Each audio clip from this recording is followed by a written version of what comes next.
Hey there, tonight we're diving into the chaotic world of a medieval alchemist's lab, where the truth is, the air was often more explosive than the concoctions. If these stories help you unwind, I'd love a quick like or subscribe, but only if they're genuinely working for you. I'm curious where in the world you're listening from, so drop your location and local time in the comments. It's amazing seeing our little community span the globe through these historical tales. Now get comfortable, perhaps dim the lights, or find that perfect pillow position, and let's ease into tonight's journey together.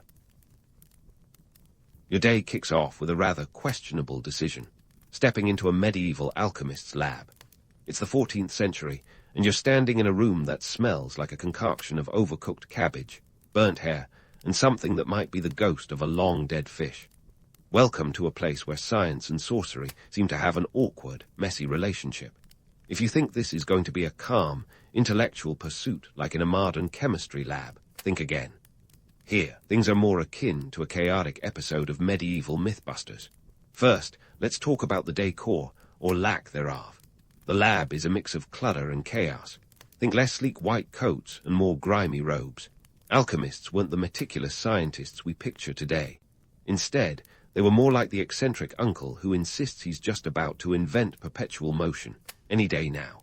Shelves are crammed with jars and bottles, filled with ingredients like mercury, yes, the toxic stuff. Sulfur smells like rotten eggs, and saltpeter, potassium nitrate, also known for its role in gunpowder. This is the starter pack for your local alchemist. Speaking of mercury, it's one of the heavy hitters in the alchemical world. Alchemists believed it to be a key element in the quest to turn base metals into gold. Spoiler alert, it didn't work.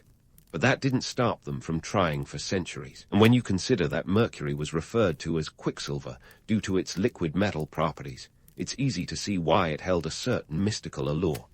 Just don't get any ideas about chugging it, it's as poisonous as it is shiny. Now let's address the elephant in the room, or the dragon, as it might have been back then, the philosopher's stone.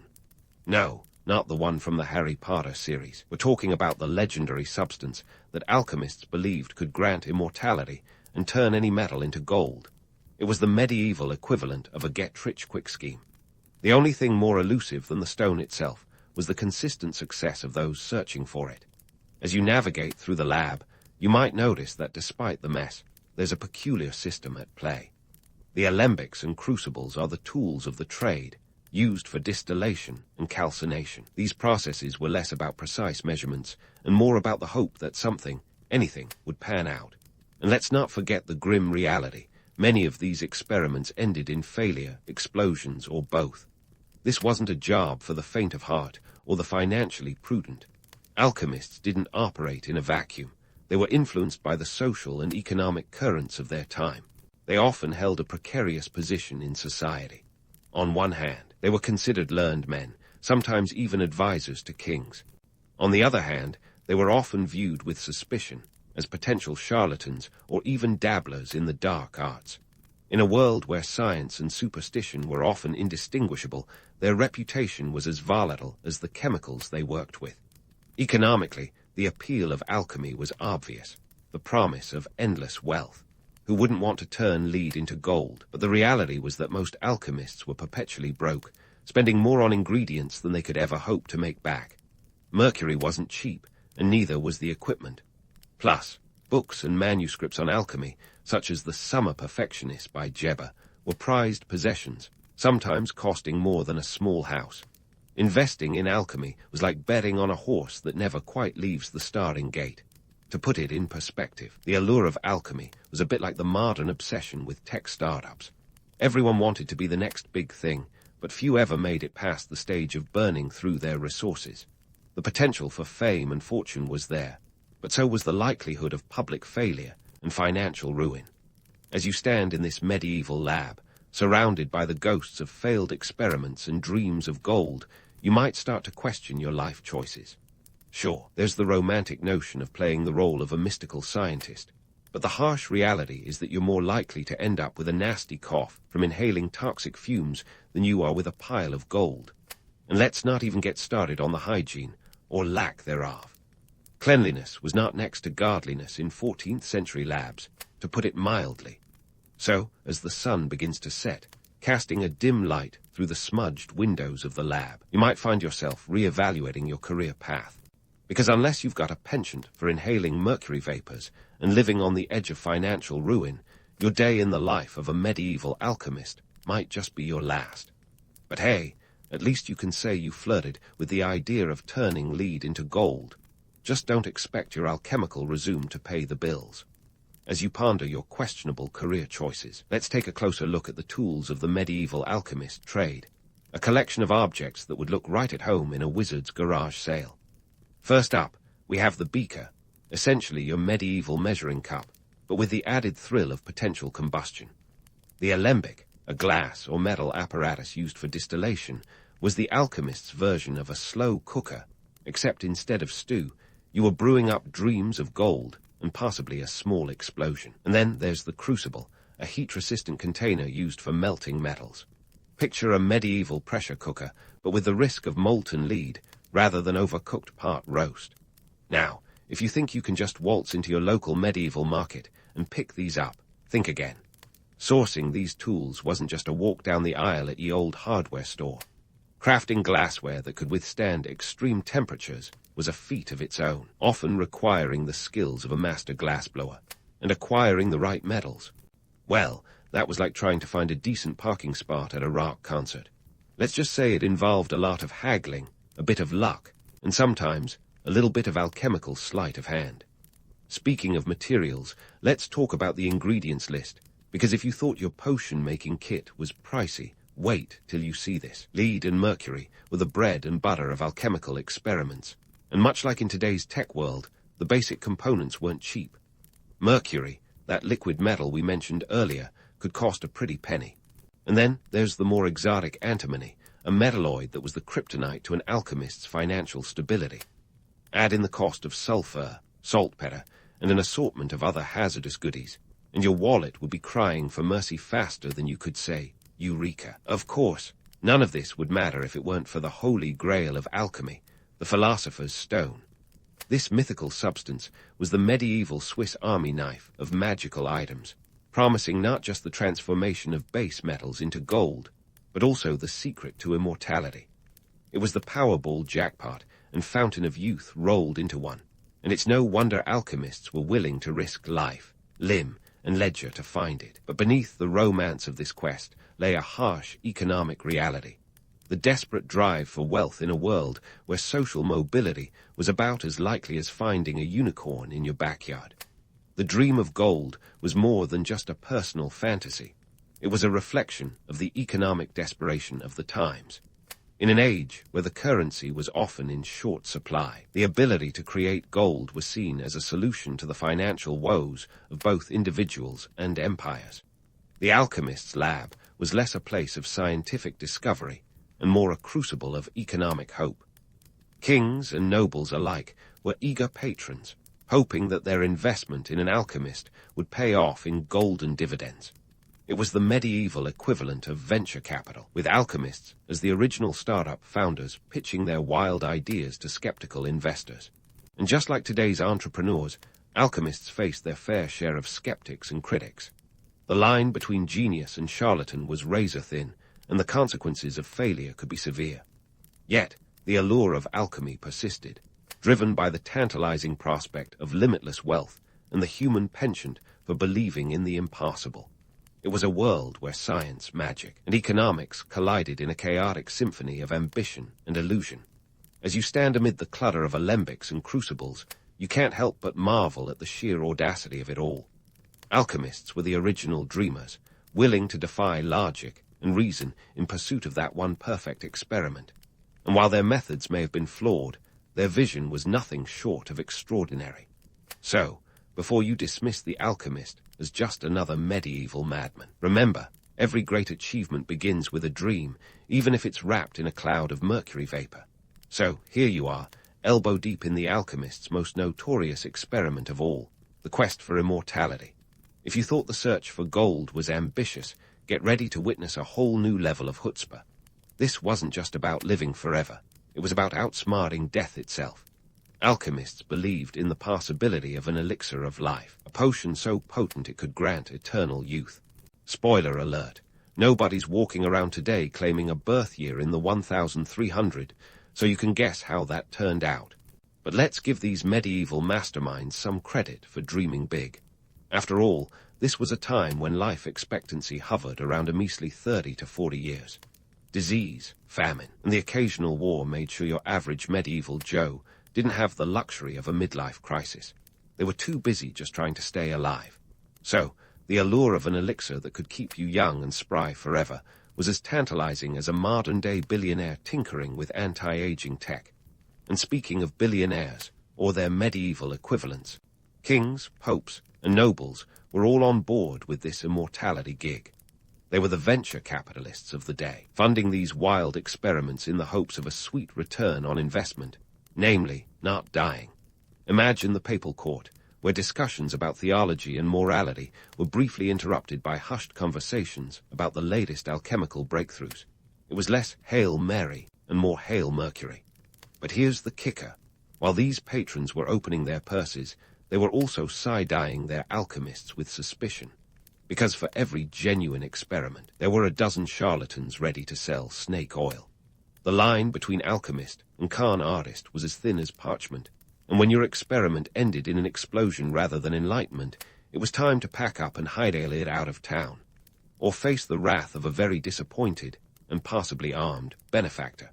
Yet, despite the skepticism and the occasional castle eviction notice, the allure of alchemy persisted, driven by the human penchant for believing in the impossible. The idea that one could live forever wasn't just a personal fantasy, but a symbol of defying the natural order. In a world ruled by the church, where life and death were seen as divine decisions, alchemists dared to question this narrative.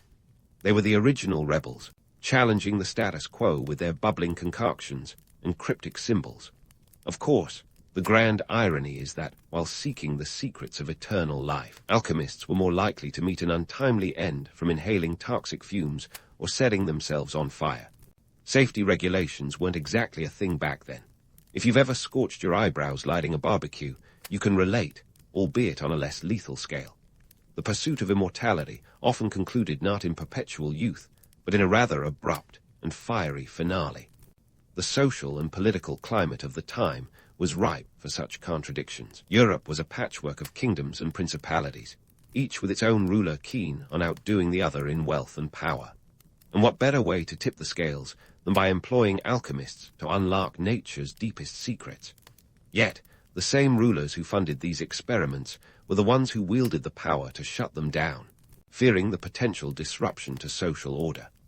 After all, if an alchemist could create gold or grant immortality, what need would there be for kings or popes? This dichotomy between patronage and skepticism is a testament to the complex relationship between power and knowledge. Alchemists, with their esoteric practices, occupied a unique space in society. They were both revered and reviled, admired for their audacity to dream, and criticized for their inevitable failures. And while many didn't achieve the immortality they sought, their legacy endures. They laid the groundwork for future scientific endeavors, proving that even in failure, there's value, though perhaps not in gold. So, as you stand in this medieval lab, surrounded by the detritus of lofty ambitions and half-baked theories, it's hard not to marvel at the sheer gall of it all. Alchemists were the original pioneers, driven by a blend of desperation and curiosity, willing to risk everything for the tantalizing promise of the unknown. And while their dreams of immortality might have been a pipe dream, they sure made history interesting. Now, as the sun reaches its zenith and the lab grows harder, you might want to step outside for a breath of fresh air, before your own quest for knowledge ends in an impromptu chemistry lesson on the flammability of medieval robes. As you step outside, momentarily escaping the medieval sauna, it's time to dive into the underworld of alchemical texts, where every page reads like a cryptic crossword puzzle designed by someone with a penchant for inside jokes. Alchemists communicated in ways that make today's emoji look like kindergarten scribbles. They crafted elaborate codes and symbols to cloak their work in mystery, creating a secret language that was part art, part science, and all headache-inducing. Imagine this. You're an alchemist in the 14th century, trying to keep your methods under wraps. You can't just scribble "add mercury" in your notebook. Instead, you might refer to it as the serpent or the dragon's blood. Because why call a toxic metal by its name when you can sound like you're conjuring a spell? These cryptic labels were more than just medieval flair. They were a way to guard valuable knowledge in a time when intellectual property rights were as non-existent as indoor plumbing. This cryptic tradition wasn't just about flaunting intellectual superiority. It was a matter of survival. Alchemists operated in a world where the wrong kind of attention could lead to an all-expenses-paid trip to a dungeon. By wrapping their work in mystery, they kept potential rivals and nosy authorities at bay. If someone else couldn't interpret your chicken scratch, they couldn't steal your breakthroughs, or worse, accuse you of witchcraft. Take the Emerald Tablet, for instance, a text so shrouded in mystique that it makes the Da Vinci Code look like a coloring book. Attributed to Hermes Trismegistus, this legendary document was said to contain the secrets of the universe. Its famous line, "As above, so below," has inspired everything from philosophical musings to heavy metal lyrics. But good luck finding a straightforward explanation.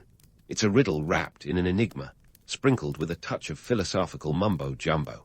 And who could forget the illustrious Paracelsus, the rock star of Renaissance alchemy? Born Philippus Aureolus Theophrastus Bombastus von Hohenheim, you know you're destined for greatness when even your name is a mouthful. Paracelsus was the kind of guy who would have thrived on social media, mixing self-promotion with genuine innovation. He challenged the medical establishment, claimed that the stars influenced health, and introduced new chemical remedies, shaking up the medical world like a medieval Steve Jobs with a penchant for the dramatic. Despite his eccentricities, Paracelsus's impact was profound. He shifted the focus from mystical interpretations of substances to empirical evidence, paving the way for modern pharmacology. He believed in using chemistry to understand and treat diseases, a radical idea back when most ailments were attributed to an imbalance of the four humors or the wrath of a particularly irritable deity. Paracelsus questioned traditional medicine, which often involved treatments that were more likely to kill than cure, like bloodletting or the application of leeches. Instead, he advocated for the use of specific minerals and chemicals to restore health, a practice that laid the groundwork for the science of toxicology. Yet, for all his contributions, the legitimacy of Paracelsus's work was a mixed bag. He was as much a showman as he was a scientist, and his claims often straddled the line between credible and quackery. He once boasted that he could create a homunculus, a tiny human, using nothing more than a flask, semen, and horse manure. Spoiler alert, there are no records of any successful homunculus births, but the sheer audacity of his ideas kept him in the limelight and cemented his legacy as a pioneer of medical science. Paracelsus wasn't alone in his quest to blend science with spectacle. Alchemists like John Dee and Edward Kelly dabbled in the occult, claiming to communicate with angels through a language they called Enochian. While Dee was a legitimate scholar and advisor to Queen Elizabeth I, Kelly's reputation was more dubious, often accused of being a conman. Together, they formed a duo that would give even the most outrageous reality TV stars a run for their money, roaming Europe in search of patronage and spiritual enlightenment. But let's not get too carried away by the romance of it all. For every Paracelsus or Dee, there were countless lesser-known alchemists whose lives were a cycle of hope and disappointment.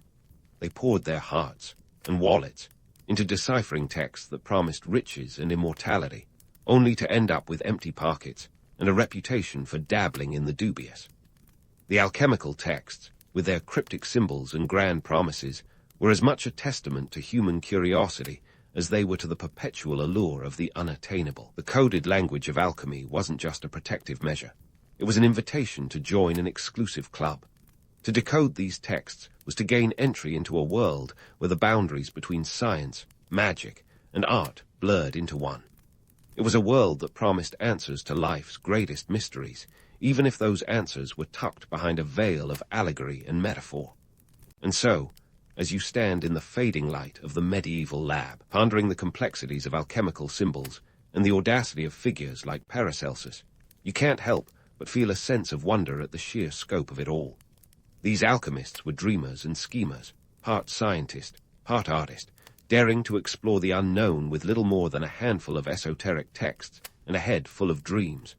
They remind us that the quest for knowledge is as timeless as it is fraught with challenges. And while their methods may be long obsolete, their spirit of exploration continues to inspire, guiding us through the tangled, mysterious corridors of human curiosity. As the sun finally dips below the horizon, leaving the medieval lab draped in shadows, it's time to switch gears from the kaleidoscope of chaos to the unseen legacy these alchemists left behind. You might be tempted to dismiss their work as nothing more than historical folly, a curious footnote in humanity's relentless pursuit of understanding. But here's the kicker. These medieval tinkerers, with their bubbling beakers and arcane symbols, laid the groundwork for what would eventually blossom into modern chemistry and pharmacology. Think of alchemy as the awkward adolescence of science, full of embarrassing phases and questionable choices, but ultimately a necessary step toward maturity. These practitioners didn't just chase fantasies of gold and immortality. They were early pioneers of experimental techniques. Distillation, sublimation, and calcination weren't just buzzwords. They were the building blocks of modern chemical processes. Take distillation, for example, a technique still used today in everything from refining crude oil to producing your favorite whiskey. Who knew that a medieval alchemist's quest for the philosopher's stone would eventually lead to both energy and libations? Chemistry wasn't the only field that benefited from the alchemical arts. The early pharmacologists owe a tip of the hat to these medieval dreamers, too. Alchemists like Paracelsus, for all his flamboyance, pushed the envelope on the use of chemicals in medicine. His notion that the dose makes the poison was groundbreaking. It might seem like common sense now, but back in the day, it was akin to discovering that the Earth wasn't the center of the universe, a real paradigm shift. Thanks to his pioneering work, today's pharmacists can confidently prescribe medications without the fear of accidentally curing a headache by inducing something far worse. But let's not get too starry-eyed. Alchemy's transition into science wasn't a straight shot. It was more of a drunken stagger through the annals of history. The 17th century saw the rise of scientific rigor, and figures like Robert Boyle, often called the father of modern chemistry, began to separate the wheat from the chaff. Boyle's insistence on experimentation and empirical evidence nudged alchemy into the realm of science, leaving behind the more mystical, less reliable elements. His work laid the foundation for the eventual development of the periodic table, moving us from dragons and serpents to hydrogen and helium. Despite these advances, our modern perception of alchemy is a delightful mix of historical fact and fanciful fiction. Blame pop culture, with its wizards and mythical stones, for perpetuating the romantic view of alchemy as a mystical art. Yet, there's an undeniable charm in imagining a world where turning lead into gold was just one successful potion away. It's the ultimate underdog story, the idea that through sheer will and a touch of magic, one could transcend the mundane and achieve the extraordinary. But here's the stark reality check. If you're hoping to find an ancient recipe for eternal youth tucked away in some dusty tome, prepare for disappointment. Alchemy, despite its allure, never delivered on its grand promises. It was more about the journey than the destination, a cosmic scavenger hunt where the true prize was knowledge itself, albeit wrapped in layers of mystery and metaphor. So why, then, does the mythos of alchemy endure? Perhaps it's because it taps into something profoundly human, the desire to make sense of the world and bend it to our will. In a universe that often feels indifferent, alchemy offers the tantalizing possibility of control, if only for a moment. Its legacy, therefore, is not just in the scientific advancements it sparked, but in the enduring narrative of human curiosity and ambition. As you exit the lab, leaving behind the ghosts of alchemists past, you're stepping into a world where their legacy lives on in every scientific breakthrough and every medical marvel. From the beakers in today's chemistry, labs to the complex pharmaceuticals that keep us healthy, the spirit of alchemy persists, reminding us that even the most fantastical dreams can lay the groundwork for reality, however improbable they might seem. In the end, alchemy is a testament to the power of belief, a belief in the possible, the improbable, and everything in between. It's a reminder that the line between science and magic is often drawn not by what we know, but by what we dare to imagine. And as you close the door on this medieval odyssey, you're left with the knowledge that while the gold may have been a pipe dream, The quest itself was pure, transformative magic. If you think managing your household bills is tricky, try running the Persian Empire under Darius I. This guy didn't just have a kingdom. He had a continent-spanning enterprise to keep in check. And what's more, he set the stage for his son Xerxes to inherit this juggernaut. But before Xerxes came strutting down the Achaemenid runway, let's rewind the tape and take a peek at the empire's roots, planted by none other than Cyrus the Great. Now, Cyrus was the kind of guy who saw boundaries as mere suggestions. Starting out in 559 BCE, he turned a modest kingdom into an empire that stretched from the Aegean Sea all the way to the Indus River. That's about 3,000 miles, or roughly the distance from New York to Los Angeles, with a few hundred extra miles thrown in just for fun. Cyrus was a visionary, no doubt, but he also knew how to win hearts and minds, sometimes literally. He's the one who came up with the idea of letting conquered peoples keep their customs. In a historical world where conquerors usually just went for the scorched earth policy, Cyrus was more like the benevolent landlord. When he took Babylon in 539 BCE, he didn't just march in and declare himself king. He freed the Jewish captives there and even helped them rebuild their temple in Jerusalem. Talk about a PR masterstroke. But it wasn't all sunshine and daisies. Running an empire is expensive, and even Cyrus couldn't escape the economic realities. The empire was like a giant money pit that required constant feeding. Taxes were a thing, and they were hefty. Each satrapy, think of them as ancient provinces, had to pay its dues. The satrap of Babylonia, for instance, forked over 1,000 talents of silver annually. If you're doing the math at home, that's around 26 tons of silver each year, enough to make Scrooge McDuck's vault look like a piggy bank. Enter Darius I, the organizer extraordinaire, who ruled from 522 to 486 BCE. He didn't just inherit an empire. He redesigned it like a tech startup CEO with a penchant for efficiency. Darius is the man behind the Royal Road, an ancient highway stretching over 600 miles from Susa to Sardes. Forget Google Maps. This was the original expressway, complete with relay stations stocked with fresh horses, ensuring messages could travel the distance in about a week. It was FedEx before FedEx even existed, and it was instrumental in keeping the vast empire connected. Darius also introduced a standardized currency system. Before him, buying a loaf of bread with a donkey or bartering a goat for a sack of grain was just another day at the market. With the introduction of the daric, a gold coin weighing about 4 grams, he streamlined trade and tax collection. It was all about efficiency. Darius was the kind of guy who probably alphabetized his spice rack. Politically, the empire was a patchwork quilt of cultures and languages. There was Elamite in Susa, Babylonian in, you guessed it, Babylon, and Old Persian in Persepolis. It was a linguistic buffet, and Darius had to be the maitre d'. The empire was divided into 20 satrapies, each governed by a satrap who was like the regional manager at your local franchise.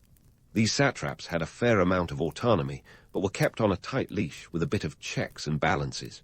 Royal spies known as the king's eyes and ears made sure nobody got too big for their boots. Now, let's talk about the big elephant in the room, the military.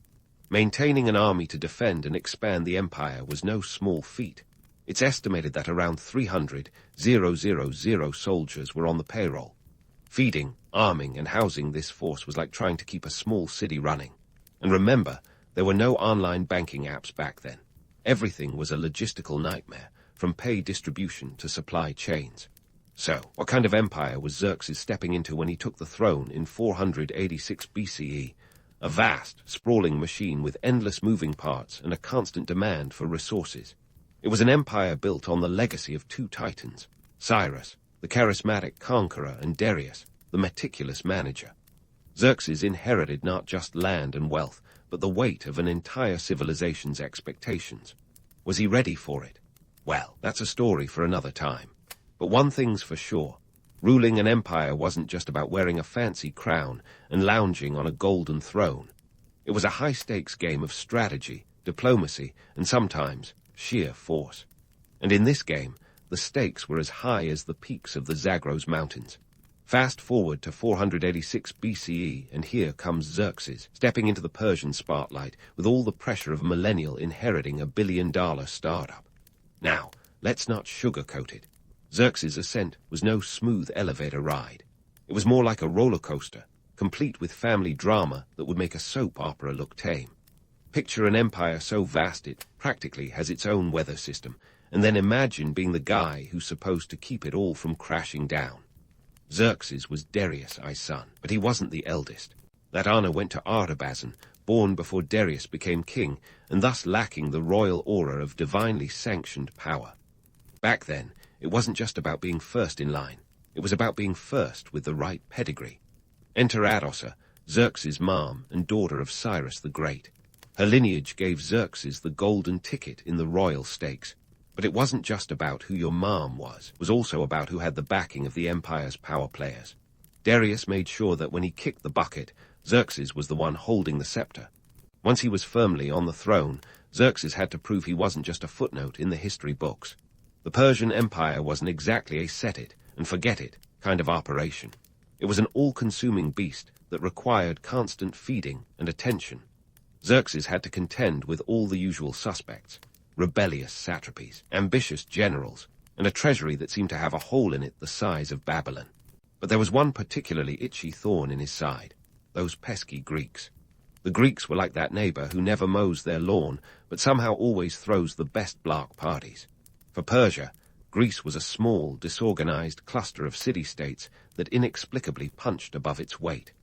Darius had already tangled with them at Marathon in 490 BCE, and let's just say, it didn't go as planned. Xerxes inherited this Greek grudge match, and he wasn't about to let it slide. Oh no, he had Sparta on his mind and Athens in his crosshairs. So, what's a Persian king to do? Plan the mother of all invasion parties, of course. Xerxes wasn't just thinking of sending a dozen ships and a couple of battalions. He was mobilizing an army that Herodotus, the ancient historian with a flair for the dramatic, claimed was around 5 million strong.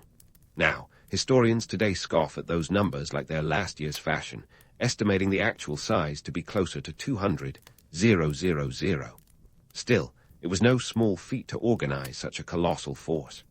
Imagine the logistical nightmare: feeding, equipping, and coordinating an army larger than most modern cities, all without the luxury of Google Sheets or even a decent phone signal. And then there was the small matter of the Hellespont, the narrow strait separating Asia from Europe. Xerxes, in his infinite wisdom, decided that the best way to get his troops across was to build a bridge. But not just any bridge, a floating bridge made of ships. It was engineering at its most audacious, like trying to turn a fleet of boats into a highway. The first attempt ended in disaster when a storm wrecked the whole shebang. In an act of imperial petulance that could rival any diva's tantrum, Xerxes had the sea whipped and shackled. Yes, you heard that right. Whipped and shackled, as if Poseidon himself were going to appear and apologize. After the sea was sufficiently chastised, the second attempt succeeded, and the Persians marched across, turning what was once a natural barrier into a mere speed bump. It was the kind of logistical triumph that made the empire's engineers heroes, and probably gave Xerxes some serious bragging rights at royal banquets. The bridge over the Hellespont was more than just a marvel of ancient engineering. It was a statement, a declaration that the Persian Empire, under Xerxes' rule, was a force of nature. But let's not get carried away romanticizing it. The logistics of moving such a massive army were akin to organizing a nationwide festival without a single smartphone in sight. Supply lines stretched for miles, and the sheer task of keeping everyone fed and watered was an ordeal. They had to carry or forage their food, and when you're on the move with hundreds of thousands of your closest friends, that's no picnic. It was an ancient version of Where's the Beef, with a lot more at stake than just your next meal. And then there was the matter of morale. Xerxes had to maintain the loyalty and enthusiasm of a multicultural force drawn from across the empire. From Egyptians to Medes, each group had its own traditions and expectations. It was like trying to manage a United Nations summit with a spear in hand and a crown on your head. Diplomacy and discipline went hand in hand, and any sign of weakness could lead to mutiny or desertion. The empire's survival depended on maintaining the delicate balance between fear and favor. So, As Xerxes stood at the brink of his grand endeavor, he knew the stakes. This wasn't just about conquering Greece. It was about solidifying his place in the annals of history. It was about proving that he could handle the empire's colossal weight, and then some. The Greco-Persian wars were about to kick off in earnest, and the world was watching. Would Xerxes rise to the occasion or falter under the pressure? Well, that's a tale for another time. But one thing's for sure. Xerxes was about to find out that ruling an empire was a lot like juggling flaming torches while riding a unicycle, dangerous, thrilling, and with no room for mistakes. And so, the stage was set for one of history's most famous, and famously misunderstood, showdowns. The Battle of Thermopylae. Cue the dramatic music and slow-motion battle scenes. Because if there's one thing Hollywood loves, it's a good underdog story. But let's peel back the celluloid and get down to the nitty-gritty of what actually happened, minus the CGI abs and endless slow-mo shots. First, let's talk numbers. Forget the mythic 300 Spartans facing off against a gazillion Persians. In reality, the Greek coalition at Thermopylae included about 7,000 men, with Spartans being just one, albeit the most famous, component. The Persians, on the other hand, had a force estimated at around 70,000 to 300,000. Yes, that's a wide range, but let's just say there were a lot more Persians than Greeks, a fact that's conveniently downplayed in most retellings. Now, why Thermopylae? Geography, my friends, is a strategist's best friend. The pass at Thermopylae was narrow, a natural choke point where the Persians' numerical advantage could be neutralized. It was like trying to funnel a raging river through a garden hose. The Greeks, particularly the Spartans, were well aware of this, and they planned to make a stand that would give their navy a fighting chance in the nearby waters of Artemisium. Xerxes, on the other hand, was not just some megalomaniac on a power trip. His decision-making was rooted in keeping the empire's momentum going, and Greece was the pebble in his imperial shoe. He wanted to finish what his father, Darius, had started and bring Greece into the Persian fold. But Xerxes wasn't just charging in blindly. He relied on what he believed was solid intelligence, although, spoiler alert, it turned out to be about as reliable as a weather forecast during monsoon season. The Persians had already experienced Greek tenacity at Marathon, and Xerxes wasn't keen on a repeat performance. He believed his overwhelming force would intimidate the Greeks into submission. What he underestimated was Greece's relentless spirit and the tactical genius of their leaders, particularly King Leonidas of Sparta. Now, Leonidas wasn't just there for the glory. He had a strategic mind, and he was fully aware that his stand at Thermopylae was as much about buying time as it was about defending the pass. But let's not romanticize this too much. The Greek alliance was as fragile as a soap bubble. Many city-states were on the fence, and the stand at Thermopylae was partly about convincing them that resistance wasn't futile. Leonidas and his band of brothers were fighting for more than just Sparta. They were trying to rally a nation. And then there were the strategic blunders. Xerxes, for all his might, miscalculated the terrain's impact on his forces. The narrow pass nullified his cavalry, a key component of Persian military might. And then there was the issue of supply lines. Feeding and maintaining a vast army while marching through hostile territory was no walk in the park. It required a logistical acumen that was tested to its limits. Xerxes also suffered from an intelligence failure of epic proportions. His vaunted spies failed to predict the Greeks' stubborn defense, and he was blindsided by a betrayal that would turn the tide. Enter Ephialtes, the Greek turncoat who showed the Persians a secret path around the pass, a move that would seal the fate of Leonidas and his men. In a twist of cruel irony, it was human nature, greed and betrayal, that handed Xerxes the keys to victory at Thermopylae. But what about the modern parallels? Leadership is often about making decisions based on incomplete information and managing the unpredictable nature of human behavior. Xerxes' dilemma was not so different from those faced by contemporary leaders. He had to weigh the risks, make judgment calls, and live with the consequences. Decision paralysis was not an option, yet hindsight makes his missteps glaringly obvious. As the battle unfolded, the Greeks fought with a tenacity that belied their numbers. For 2 days, they held the line, utilizing the terrain to their advantage and demonstrating martial prowess that would become legendary. Yet, on the 3rd day, With the Persians outflanking them thanks to Ephialte's betrayal, Leonidas and his Spartans made their last stand. It was less about bravado and more about duty, a concept deeply ingrained in Spartan culture. The Persian victory at Thermopylae was bittersweet. Xerxes had won the battle, but not the war.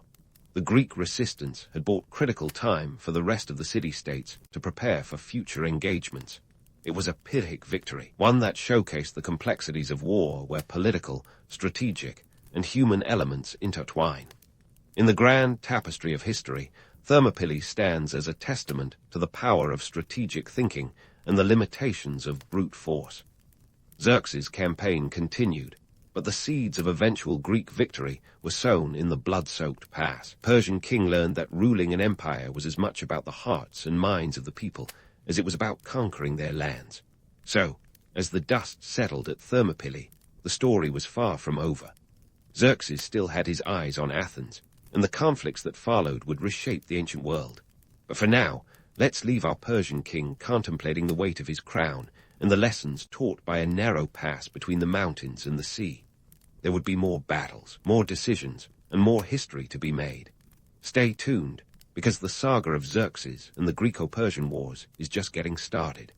As Xerxes mulled over the lessons from Thermopylae, his gaze shifted to the seas, where the next act of this grand opera was set to unfold. Enter the Battle of Salamis, a naval clash that's been romanticized more than a cheesy rom-com, but holds enough drama to rival any blockbuster. The Athenian general Themistocles was about to put on a masterclass in tactical genius that would make even the shrewdest of strategists nod in approval. Now, let's set the scene. It's 480 BCE, and the Persian navy is like a floating juggernaut, reportedly boasting around 200 ships, although historians today, with their nitpicky insistence on facts, suggest a more modest 600 to 800. On the other side, the Greek fleet was a ragtag assembly of about 370 ships, but they had Themistocles, a man with a plan so cunning it could sneak up on you in a crowded room. Themistocles knew that head-on confrontations with the Persian navy would be about as effective as bringing a butter knife to a sword fight. Instead, he banked on the narrow straits of Salamis, where the Persian numerical advantage would be as useful as a third wheel on a bicycle. His plan was to lure the Persian fleet into these confined waters, where their ships would have all the maneuverability of a herd of elephants in a phone booth. But here's the kicker. Themistocles tricked Xerxes into believing the Greeks were in disarray, sending a message that the Greek fleet was about to dissolve like sugar in tea. Xerxes, perhaps still basking in his Thermopylae victory, took the bait, hook, line, and sinker. Underestimating the cunning of Themistocles was a blunder that would cost him dearly, reminiscent of a modern CEO ignoring a small startup only to find out it's the next big thing. As the Persian fleet entered the straits, the Greek triremes, with their lighter, more agile build, swooped in like hawks. The cramped conditions turned the Persian numbers into a liability, creating chaos rather than dominance. Themistocles had engineered a scenario where the Persian ships were about as coordinated as a cat-herding contest. Economically, this naval engagement was a massive strain on Xerxes' resources. Maintaining such a vast fleet wasn't cheap. The cost of outfitting a single trireme was roughly equivalent to feeding a small village, and we're talking hundreds of these floating fortresses. The Persian Empire was starting to feel the pinch, like trying to manage a luxury budget on a thrift store salary. The more Xerxes pushed, the more it became apparent that the empire's reach was beginning to exceed its grasp. Politically, the stakes were just as high. Xerxes was under immense pressure to deliver a knockout blow to the Greeks, not just for his own ego, but to prove to the satraps and subjects that the empire was as invincible as its propaganda suggested. Victory at Salamis was supposed to be the crowning glory of his campaign, but instead, it turned into a public relations disaster that rivaled any modern corporate scandal. As the battle raged, the Persian fleet found itself boxed in, unable to exploit its superior numbers or the diverse skills of its sailors, drawn from every corner of the empire. Each maneuver was met with a Greek counter, a testament to Themistocles' foresight. In the end, the Persians lost approximately 200 ships, while Greek casualties were significantly lower, a lopsided result that would echo through the ages. Xerxes watched the debacle unfold from his golden throne on the shore, a front-row seat to his unraveling plans. The Battle of Salamis wasn't just a naval engagement. It was a strategic turning point. It demonstrated that brute force, when pitted against cunning and local knowledge, could be rendered impotent. Xerxes' campaign was beginning to look like a house of cards, teetering on the edge of collapse. The economic strains of stretching his military might across such vast distances were beginning to show, and the political pressures were mounting. Themistocles, meanwhile, was hailed as a savior back in Athens, his name etched into history as the man who had turned the tide. His victory at Salamis didn't just save Greece. It preserved the fragile coalition of city-states that would eventually rise to form a new power dynamic in the ancient world. It was a David versus Goliath scenario where David had a better strategic playbook. In the aftermath, Xerxes had to confront the harsh reality of his situation. His empire, though vast and powerful, was not invincible. The logistical nightmare of maintaining a prolonged campaign in hostile territory was becoming unsustainable. Supply lines stretching across the Aegean were vulnerable, and morale among his troops was not infinite. This was not just a military campaign. It was a question of imperial sustainability. Back in Persia, the empire's vast expanse began to feel more like a burden than a boon. The satrapies, while still under control, required constant attention and resources, draining the central treasury more than filling it. The empire's overextension was becoming apparent, like a balloon stretched too thin. Xerxes now faced the unenviable task of either doubling down on his Greek ambitions or cutting his losses and regrouping. And so, as the salty sea breeze carried the echoes of battle across the Aegean, Xerxes was left to ponder his next move. The Battle of Salamis was a humbling reminder that empires, no matter how grand, are not immune to the realities of logistics, economics, and the indomitable human spirit. The saga continued, with the empire's future hanging in the balance, and Xerxes at the helm of a ship that was beginning to take on water. More battles lay ahead, more decisions to be made, and more history to be written. Stay tuned, because the story of Xerxes and his empire is far from over. As Xerxes sat on the edge of his empire, the once mighty Persian dream now felt like a sprawling patchwork barely held together by ambition and sheer willpower. The Battle of Salamis was not just a tactical setback. It was a mirror reflecting the empire's vulnerabilities. Imagine being at the helm of a ship that was no longer a sleek war vessel, but more like a carnival cruise with a broken compass. The grandeur of Persia, with its golden palaces and endless satrapies, was beginning to show its age, like a once lavish mansion with a leaky roof and creaky floorboards. Post-Salamis, Xerxes faced a crucial decision. Should he push forward, doubling down on his Greek conquests, or should he retreat, lick his wounds, and regroup? The latter was more sensible, and that's what he did, leaving his general Mardonius in charge of the remaining forces in Greece. Xerxes himself hightailed it back to Sardes, where he could strategize from a safe distance. It was a classic case of let the new guy handle it, while stepping back to assess the damage. Mardonius, left with a force of about 70,000, was tasked with salvaging what he could, but it was like trying to plug a dam with a cork. The aftermath of these campaigns revealed the economic strain on the Persian Empire. The treasury, once overflowing like an ancient Scrooge McDuck's vault, now echoed with the hollow clang of empty coffers. Maintaining an army, especially one so far from the heart of the empire, was expensive.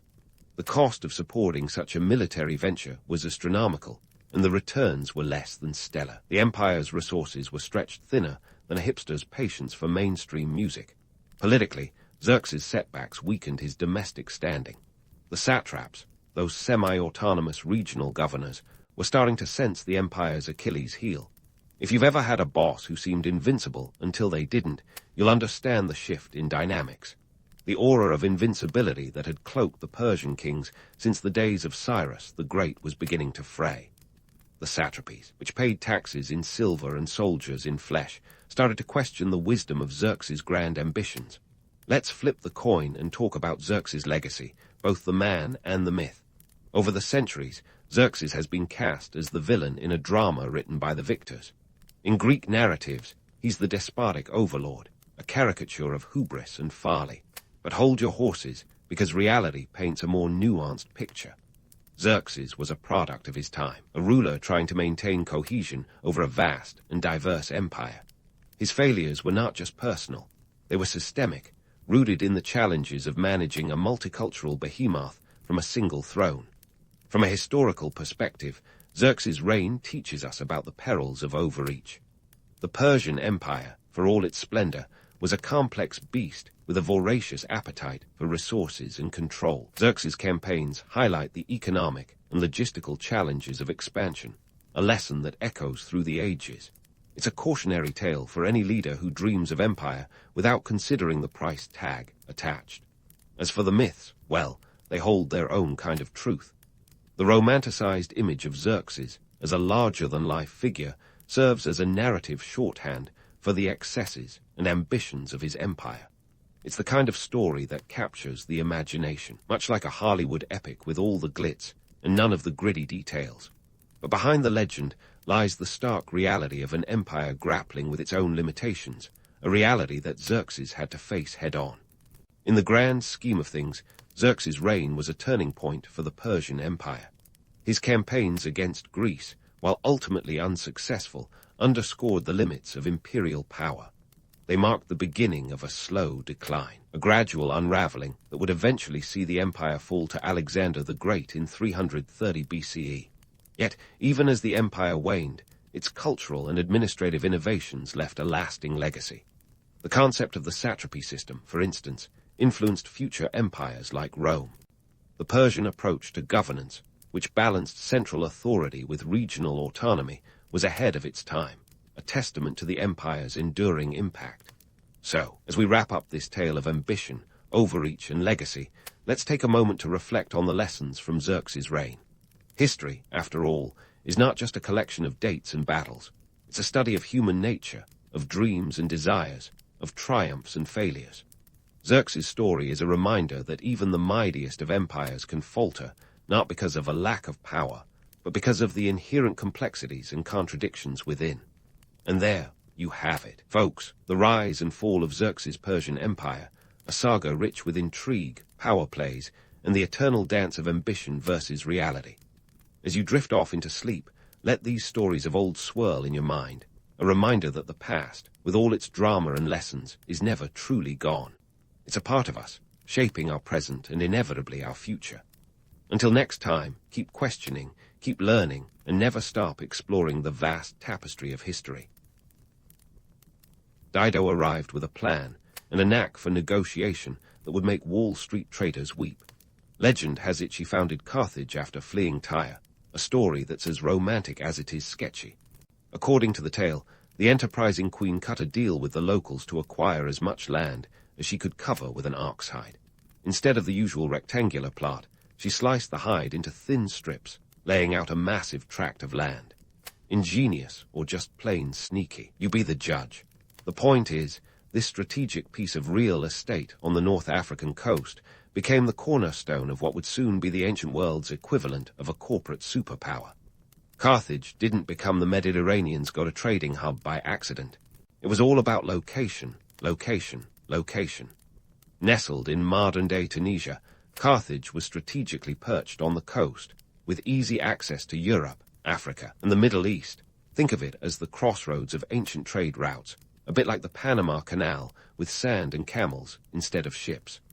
This prime position enabled Carthage to control the maritime trade networks that crisscrossed the Mediterranean. If there was money to be made from shipping goods, you bet your last denarius Carthage was involved. The Carthaginians were the original middlemen, and boy, did they know how to play the game. Their merchant fleets were the envy of the ancient world, boasting ships that could carry up to 200 tons of cargo. A staggering amount back in the day when most folks couldn't even imagine a world without ox carts. From Iberian silver to African ivory, the Carthaginians traded in everything shiny and exotic. It was like a global shopping mall, minus the food court and the obligatory fountain. Now, let's talk about some of the goods that flowed through Carthaginian hands. Start with Iberian silver, which was highly prized for its purity and abundance. This was the Bitcoin of the ancient world, an asset everyone wanted in their portfolio. Spain was rich with silver mines, and the Carthaginians had their fingers firmly in that pie. They took the raw silver, minted coins, and spread them far and wide, effectively creating an ancient economy that gleamed as brightly as the metal itself. Then there was the African ivory, which was so in demand that it might as well have had its own reality show. Carthage sourced ivory from the African interior, trading it to Europe and the Near East, where it was carved into everything from religious icons to fancy hair combs. Elephants in Africa probably saw Carthaginians as the world's first overzealous interior decorators, turning tusks into luxury goods. And let's not forget the exotic spices and textiles that made their way through Carthaginian ports, items that added a little flair to the otherwise drab world of togas and tunics. So, who were the key players in this trade bonanza? Well, you can't talk about Carthaginian trade without mentioning Hanno the Navigator. This guy was the Christopher Columbus of Carthage, minus the questionable morality and penchant for getting lost. Hanno set out on a legendary voyage along the African coast, documenting his travels in a now-lost work known as the Periples of Hanno. While we can't read his original travel blog, Greek and Roman writers tell us he reached as far as modern-day Gabon. His journey wasn't just about expanding Carthage's influence. It was about scouting new resources and trade opportunities. Think of him as the ancient world's most intrepid supply chain manager. And then there's Mago, the agricultural guru. Mago wasn't a trader per se, but his works on farming and agriculture were so influential that the Romans actually translated them into Latin after they defeated Carthage. Mago's treatises were like the ancient farmer's almanac, offering insights into crop rotation, vineyard management, and livestock breeding.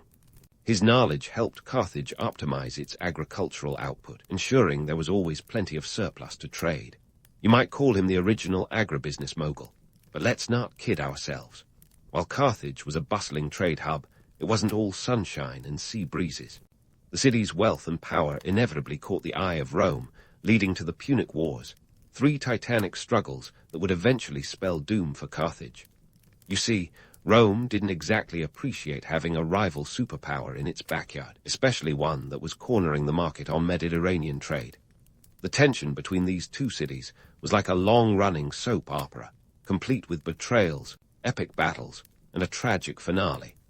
Carthage became a cautionary tale about the dangers of unchecked ambition and the cutthroat nature of ancient geopolitics. But before the city met its fiery end, in 146 BCE, it was a beacon of trade and prosperity, a testament to what could be achieved through savvy business acumen and a bit of creative land management.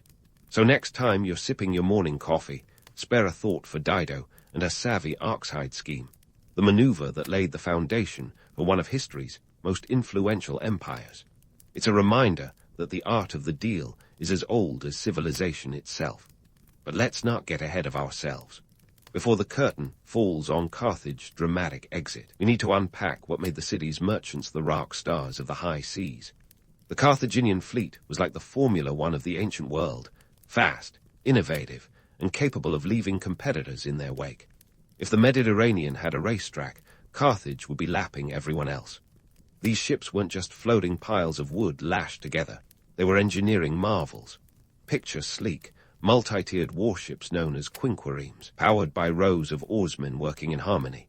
It was like synchronized swimming with a side of muscle. These vessels could reach speeds that would make a charioteer blush, and they were as tough as they were fast. Capable of carrying up to 200 tons of cargo, they were the heavy-duty trucks of their time, with the agility of a sports car. Now, onto the tech side of things. Carthaginian ships boasted cutting-edge navigation tools that would make any mariner's heart sing. Forget old-school methods like dead reckoning. Carthage sailors used the stars to guide them with the accuracy of a celestial GPS. They had a knack for astronomy and mathematics that allowed them to plot courses that ventured far beyond the typical coast-hugging voyages. These guys were the ancient world's equivalent of NASA, exploring uncharted waters with an eye for both discovery and profit. And speaking of exploration, let's talk trade routes. The Carthaginians weren't content with sticking to their Mediterranean backyard. Oh no, their ambitions stretched from the chilly coasts of Britain, where they procured tin, a crucial component for making bronze, to the exotic markets of India, where spices and gems awaited. It was a global network that would make even modern logisticians swoon. Picture a web of trade routes stretching over 3 000 miles, connecting cultures, commodities, and currencies. The Carthaginians were masters of economic strategy. They understood that controlling trade was more than just moving goods. It was about wielding influence. By dominating key maritime routes, they effectively set the terms of trade, ensuring that all roads, or seas in this case, led to Carthage. They were like the Amazon of their day, minus the free shipping. But hold your horses, or should I say, your war elephants, because here's where we need to sprinkle in a little skepticism. While tales of Carthaginian wealth are as legendary as they are alluring, we need to ask, was it all gold, or just gold-plated? Sure, Carthage minted coins that glistened like the morning sun, but wealth isn't just about shiny metal. The city's economic power was built on trade, yes, but also on a complex system of taxation and tribute from its colonies. It was a balancing act between genuine prosperity and the illusion of endless riches. The reality is that wealth in Carthage wasn't evenly distributed. The city's elite, those steering the ship, both literally and figuratively, enjoyed the lion's share of the profits. Meanwhile, the average Joe, or perhaps Josephus, was more likely to be rowing the quinquereme than lounging in luxury. It's a tale as old as time, the few living opulently off the backs of the many. So, what about those infamous Punic Wars? They were less about Rome being a grumpy neighbor and more about economics. The conflict was, in essence, a hostile corporate takeover where Rome aimed to dismantle Carthage, stranglehold on trade. It was less about glory and more about controlling the Mediterranean's lucrative shipping lanes. Carthage's downfall was as much about economic rivalry as it was about military might. Before we wrap up this nautical escapade, let's not forget the legendary tales that add a dash of romance to Carthage's story. The mythical wealth of Carthage is often depicted as treasure troves of gold and silver, but perhaps it's more accurate to say that they were rich in opportunity and ambition. Their real treasure was their network, their ability to connect disparate worlds through trade and culture. In the end, Carthage was a financial powerhouse, not just because of the trappings of wealth, but because of its strategic brilliance in trade and navigation. The Carthaginian Empire might have been razed to the ground, but its influence sailed on, leaving a legacy of innovation and ambition that would inspire future generations of merchants and explorers. So, the next time you find yourself navigating life's rough seas, take a page from the Carthaginians. Innovate, explore, and don't be afraid to chart a course where no one else has dared to sail. Just be wary of the Romans on your horizon, because history has shown us that success, like the sea, can be as treacherous as it is rewarding. Stay tuned, because there's more to come on this epic journey through the annals of history. As we sail further into the stormy seas of history, it's time to meet the competition, Rome. And by competition, I mean the kind of rival that doesn't just steal market share, but shows up at your doorstep with an army, demanding the keys to the kingdom. Carthage's trading success didn't just ruffle feathers, it plucked the whole Roman eagle bald. But what was it about Carthage's empire that made Romans as twitchy as a cat in a room full of rocking chairs? Rome, that burgeoning powerhouse on the Italian peninsula, had a serious case of FOMO, fear of missing out on all that sweet Mediterranean trade action. For Carthage, trade was the lifeblood that flowed through its veins, but for Rome, controlling these trade routes was a matter of survival and expansion. Think of it like two titans of industry, each vying to be the Amazon of their day, only with more swords and fewer online reviews. The political chess games between these two ancient superpowers were as complex as they were deadly. Picture a high-stakes poker game where the players have no intention of folding and the chips are actual territories. Carthage had its formidable navy, while Rome relied on its disciplined legions and eventually its own fleet, built, mind you, by shamelessly copying Carthaginian ship designs.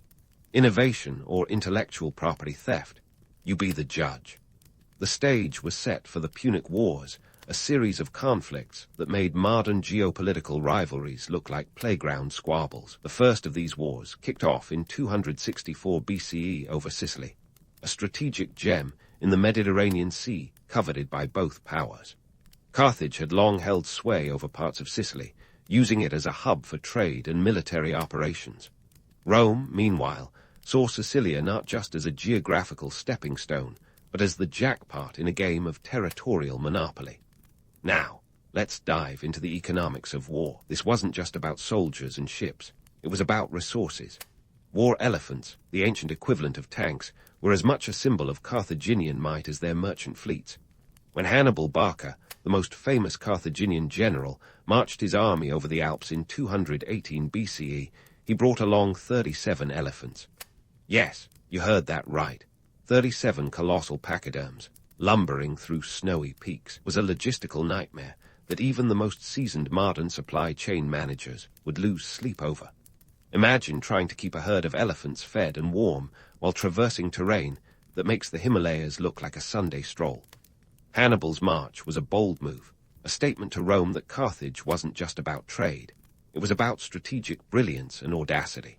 His journey, which stretched over 1,000 miles from Iberia to Italy, was a testament to Carthage's ability to project power far beyond its shores. But while Hannibal was busy winning battles, the war was a different beast. Carthage's economy, heavily reliant on trade, couldn't sustain the prolonged conflict without significant strain. Trade, in this epic struggle, was both a weapon and a weakness. Carthage's wealth allowed it to field formidable armies and build impressive fleets, but it also made the city a target. Rome understood that cutting off Carthage's trade routes was like pulling the plug on a life support machine. The Roman strategy wasn't just about defeating armies. It was about strangling Carthage economically, forcing it into submission through siege and blockade. The Second Punic War, lasting from 218 to 201 BCE, saw Rome deploying its own brand of economic warfare. While Hannibal ravaged the Italian countryside, Rome struck back in Iberia and North Africa, targeting Carthage's trade outposts and cutting off its supply lines. This wasn't just a clash of swords, but a battle for economic dominance. By the time Hannibal was recalled to defend Carthage itself, the city was already on its knees. But let's not gloss over the drama. The romantic image of Hannibal, the daring general with elephants in tow, captures the imagination, sure. Yet the reality was far grimmer. For Carthage, the war effort meant draining its coffers, taxing its citizens to the hilt, and relying on mercenaries who demanded payment in hard cash, not promises. The end of the Second Punic War saw Carthage stripped of its territories, its navy decimated, and its economy shackled by Rome's harsh peace terms. The city was forced to pay a colossal indemnity of 10,000 talents of silver, a debt that would take decades to repay.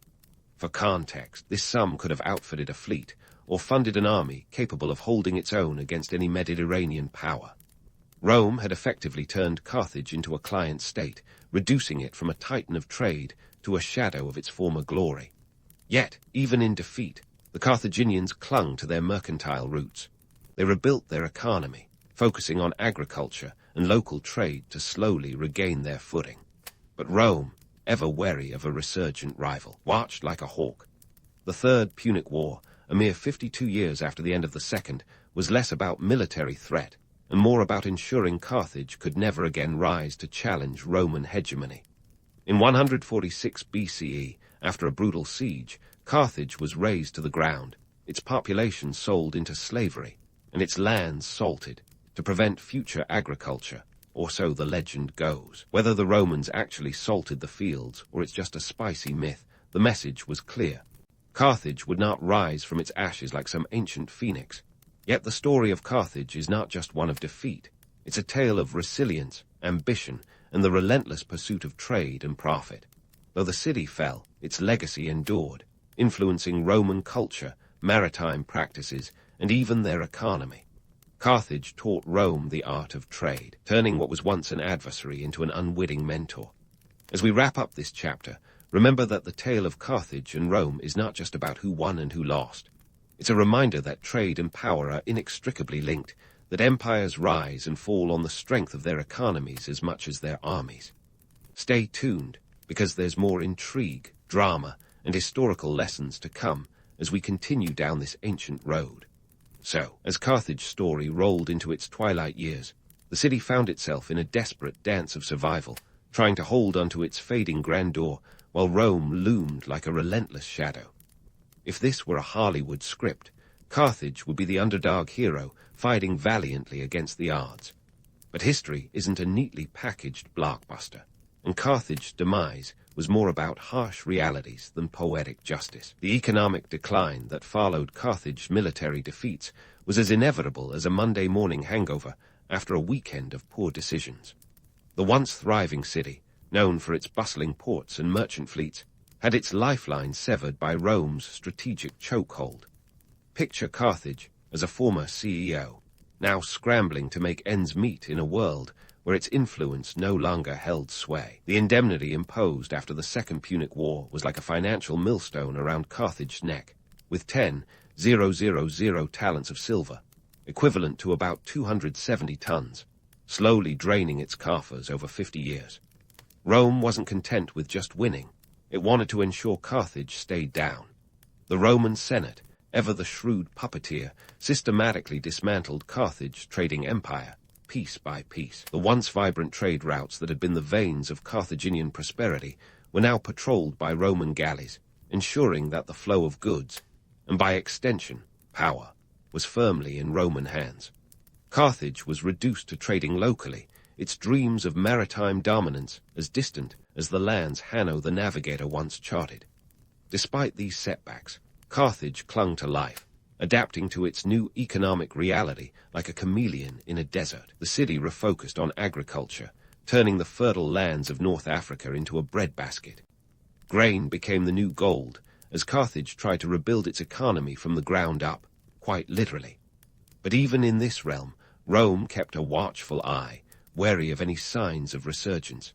It was a bit like trying to rebuild a sandcastle while your neighbor's toddler keeps kicking it down. The romanticized tales of Carthage's wealth and power often gloss over the gritty truth of its struggle to navigate survival amid relentless Roman aggression. The city's elite, once basking in opulence, found themselves grappling with shrinking fortunes. The average Carthaginian, meanwhile, faced the brunt of economic hardship, their lives more about subsistence than splendor. It was a far cry from the days when Carthage was the Mediterranean's golden child, and it's a sobering reminder that empires are often built on the backs of those who toil in their shadows. Rome's strategy was clear. Keep Carthage in check, but don't completely obliterate it, at least not yet. This uneasy truce played out like a tense chess game, with Carthage making small moves to regain its footing, while Rome blocked every attempt at resurgence. When Carthage began to show signs of life, Rome pounced with the Third Punic War, determined to end the saga once and for all. It was less about military necessity and more about ensuring there was no threat left to Rome's burgeoning empire. The siege of Carthage in 146 BCE was a brutal affair, spanning 3 years with Roman legions encircling the city like vultures around a carcass. Carthage's once mighty walls became its prison as supplies dwindled and desperation set in. The city's defenders, fueled by a mix of desperation and defiance, fought valiantly, but it was a losing battle against the sheer might of Rome's military machine. When the walls finally fell, the reality was as grim as it was inevitable. Carthage was sacked, its population sold into slavery, and the city itself razed to the ground. The Romans, ever the dramatic conquerors, allegedly spread salt over the ruins to ensure nothing would grow there again. A symbolic act of destruction, whether literal or legendary. The message was clear. Carthage would rise no more. But let's debunk the myth of salting the earth. While it's a compelling image, historians today are skeptical of its veracity. Salt was a valuable resource, not something Romans would waste on symbolic gestures. It's more likely that this tale is part of the broader narrative that paints Rome as both ruthless and extravagant in victory. The fall of Carthage wasn't just the end of a city. It was the culmination of a power struggle that reshaped the Mediterranean world. Carthage's legacy, however, didn't crumble with its walls. The city's innovations in trade, agriculture, and navigation left an indelible mark on the Roman world. As much as Rome wanted to erase Carthage from history, it couldn't deny the influence that lingered in its own practices and policies. For Rome, the destruction of Carthage was a triumph, a testament to its supremacy. For Carthage, it was a tragic end to a tale of ambition and resilience. The city's story is a reminder that history is written by the victors, but shaped by the vanquished. Carthage's downfall underscores the delicate balance between economic power and military might, and how easily one can tip the scales against the other. In the end, Carthage was more than just a city.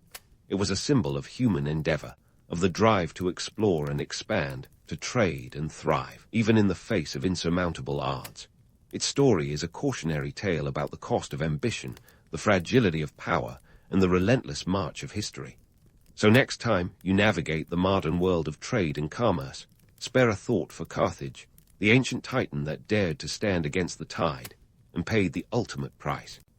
As we prepare to dive deeper into the aftermath of Carthage's fall and the legacy it left behind, remember that history is a tapestry woven from both triumphs and tragedies, each thread a testament to the complex dance of human civilization. Stay tuned, because the story isn't over yet. As we step away from the smoldering ruins of Carthage and its fiery finale, let's pause to appreciate the empire's enduring legacy. Carthage's influence on the world didn't end with its fall.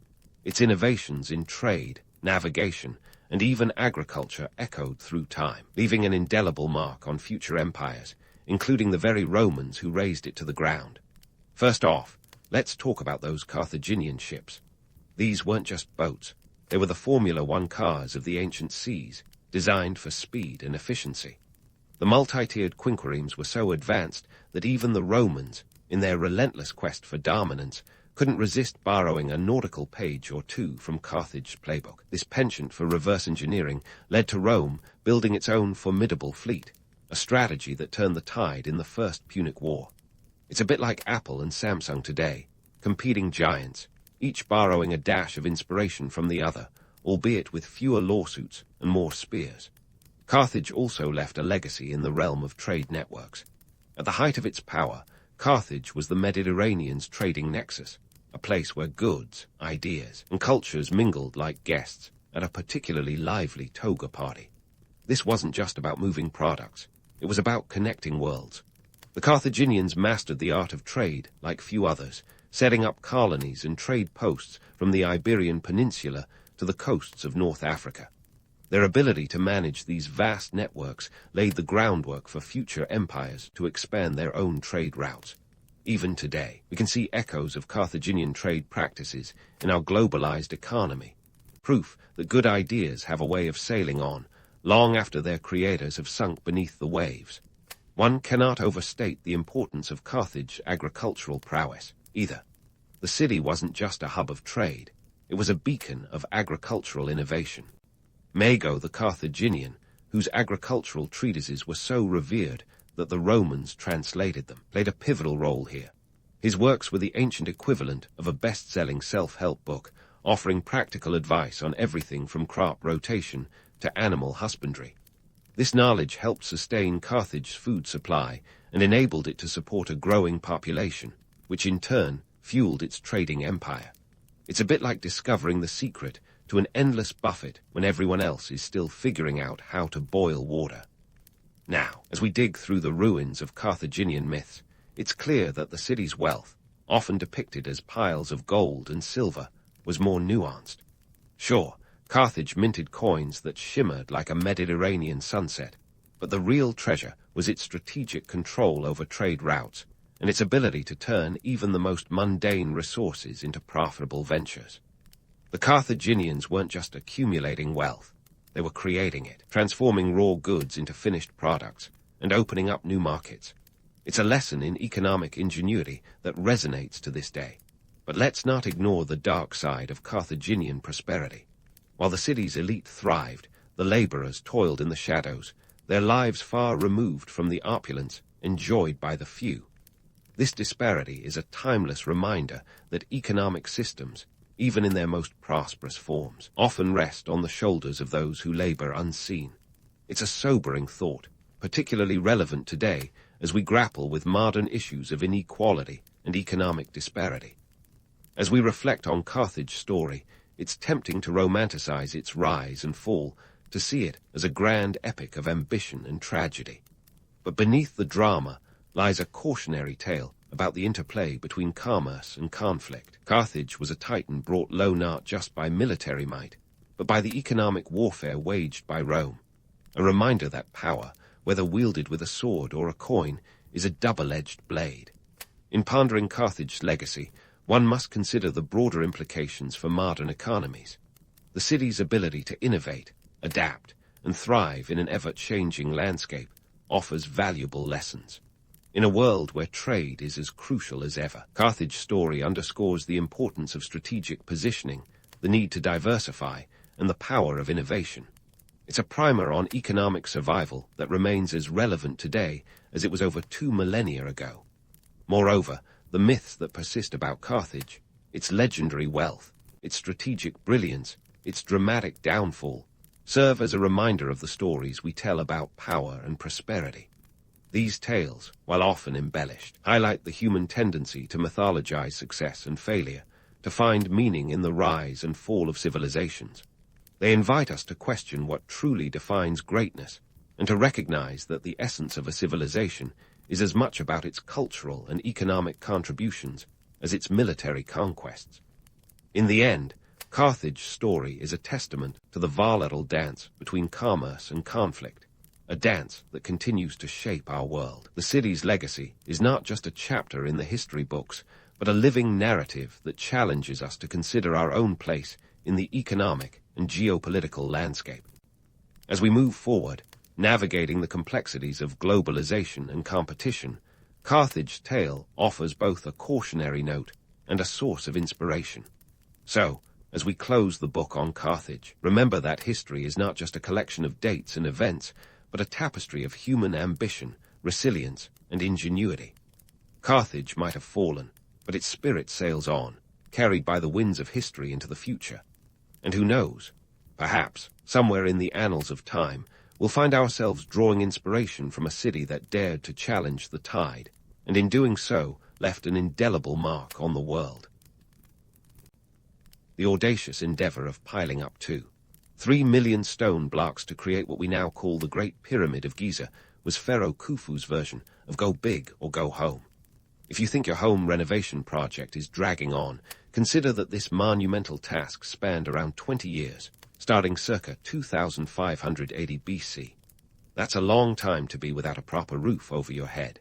But hey, when you're a divine ruler, what's a couple of decades? Khufu, also known as Cheops, wasn't just aiming for the ultimate architectural flex. He was setting the stage for eternity, and in a way, testing the limits of ancient Egyptian engineering know-how. To put the scale of this project into perspective, if the Great Pyramid were built today, it would still rank among the most impressive engineering feats. Each of those limestone and granite blocks weighed in at an average of 5 tons, with some of the largest stones tipping the scales at 80 tons. If your movers ever complain about a heavy piano, just remind them of the guys who had to lug these behemoths across the desert. The logistics of this operation were nothing short of mind-boggling. Picture a bustling construction site that needed to function like a well-oiled machine. The sheer volume of material required was as staggering as a pyramid-sized mountain of stone, around 75 million tons in total. That's like stacking 880,000 fully grown elephants on top of each other. Not exactly the kind of project you tackle with a couple of wheelbarrows and a can-do attitude. But before we get carried away with the numbers game, let's talk about the how. The burning question that keeps archaeologists and conspiracy theorists alike up at night. How did they manage this Herculean feat over 500 years ago? Well, despite what some History Channel documentaries might have you believe, there were no aliens involved. Unless, of course, ancient Egyptians had a knack for hiring extraterrestrial contractors who left no trace of their existence. The truth is a bit more grounded, albeit equally impressive. Egypt's bustling economy and a well-structured society underpinned this grandiose project. During Khufu's reign, the Nile Delta was a vibrant hub of trade and agriculture. The annual flooding of the Nile deposited nutrient-rich silt, ensuring bountiful harvests. This agricultural surplus allowed the state to support a large workforce, estimated to be around 20,000 to 30,000 laborers at peak times. These workers weren't slaves in the Hollywood sense, but rather conscripted laborers, farmers, and skilled artisans who worked in shifts, ensuring the continuity of construction without neglecting their own fields back home.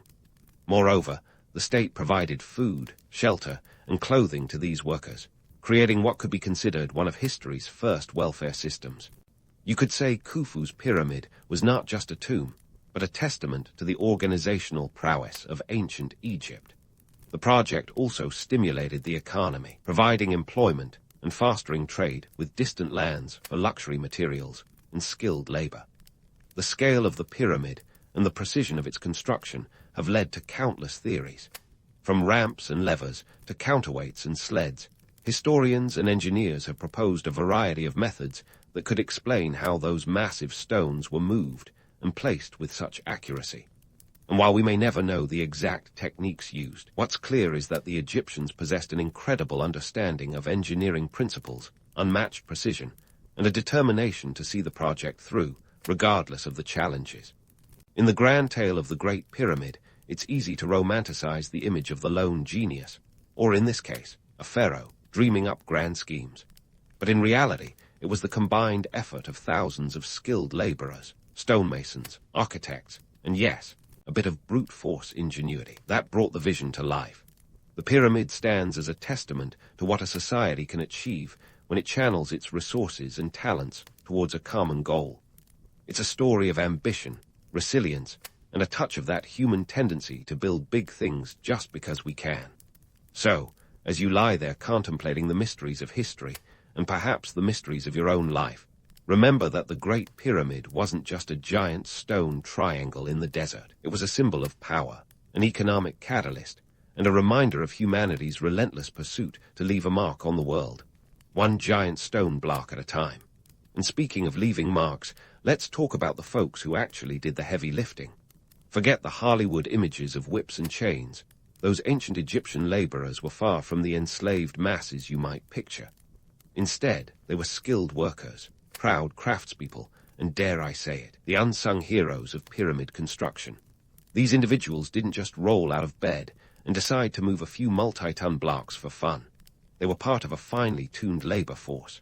Imagine the construction site as a buzzing hive of activity where thousands of workers, estimates range from 20,000 to 30,000, were organized like a military operation. This was no ragtag group. It was a sophisticated workforce with a hierarchy, complete with foremen and project managers, each responsible for their own tasks. They worked in rotating shifts, ensuring the relentless progress of construction. It was a bit like the ancient version of a 24-hour diner, minus the greasy fries. Now, let's dive into one of the biggest myths that needs debunking, the notion that slaves built the pyramid. Sorry, Cecil B. DeMille, but your epic portrayal's a bit off the mark. In fact, evidence from the workers' village near the pyramid site paints a rather different picture. This village was bustling with activity, featuring bakeries, breweries, and even medical facilities. Imagine a sprawling construction camp that doubled as a mini-city, complete with everything you'd need to keep a workforce happy, healthy, and productive. The workers lived in surprisingly well-organized housing complexes, a far cry from the squalid slave quarters of popular imagination. These dwellings were part of a well-thought-out infrastructure designed to support the labor force. The state provided rations of bread, beer, and fish, a staple diet that might not land on a Michelin-starred menu, but it certainly kept energy levels high. Think of it as the ancient precursor to modern catering services, minus the fancy hors d'oeuvres. But why were these workers so invested in the project? Apart from the state-provided sustenance, there was a sense of national pride and religious duty. Building the pyramid wasn't just a job. It was a way to participate in something monumental, literally and figuratively. The workers were crafting a legacy that would echo through the ages. And let's not forget the allure of social mobility. Successful completion of a project of this magnitude could elevate one's status, a chance to rise in a society where your social position was otherwise as rigid as the stones being moved. The economic ripple effect of pyramid construction was also significant. It created a demand for materials and resources, stimulating trade and industry. Local quarries were buzzing, and craftsmen were in high demand. This was not just a construction site. It was an economic hub that linked distant lands through trade networks. Precious stones, exotic woods, and other luxury goods flowed into Egypt, feeding the appetite of a society that, much like today, loved a bit of bling. And if you think the workers were in it just for the bread and fish, think again. Archaeologists have unearthed records indicating that workers were, in fact, paid in grain and other goods, a system that allowed them to support their families and communities back home. This was ancient Egypt's social contract in action, a mutual agreement where state and citizen worked hand in hand, both literally and figuratively, to achieve something grand. Now, I know what you're thinking. How did they manage to keep such a massive operation running smoothly? The answer lies in the meticulous organization and planning that will put many modern projects to shame. The Egyptians had an acute sense of logistics, making sure that every stone was accounted for, every worker had a task, and every resource was utilized efficiently. It's the kind of efficiency we often dream about in today's bureaucratic world, where red tape sometimes seems thicker than the pyramid's walls. While the laborers were the backbone of the operation, they weren't just cogs in a machine. They were part of a social system that recognized their contributions. This was a society that understood the value of rewarding hard work and dedication, a concept that still resonates today. It's a reminder that whether you're lifting stones or pushing paper, everyone wants to feel like their work matters. So, as you ponder the sheer scale of the Great Pyramid, remember the human effort behind it. It wasn't just an architectural marvel, but a testament to what people can achieve when they come together to pursue a common vision. These workers may not have been pharaohs or priests, but they were, in their own way, builders of history. They laid down not just stones, but the foundations of a society that valued skill, organization, and a touch of ambition. In the end, the Great Pyramid is more than a pile of rocks. It's a symbol of human ingenuity, a monument to the workers who toiled under the scorching sun, and a testament to the enduring spirit of collective achievement. And as we look back, perhaps the greatest lesson of all is that history's grandest projects are not the result of solitary genius, but the combined efforts of many hands working in unison. As we pivot from the people who toiled under the blistering Egyptian sun, let's tackle the nuts and bolts, or rather, the stones and levers, of how they managed this colossal construction without the aid of cranes or alien technology. Spoiler alert. It involved a lot of sweat, ingenuity, and surprisingly, a fair bit of math. So, grab your geometry set, and let's dive into the engineering marvel that is the Great Pyramid of Giza. First up, let's debunk the Hollywood-fueled notion that the pyramids are some kind of ancient mystery wrapped in an enigma, topped off with a side of extraterrestrial intervention.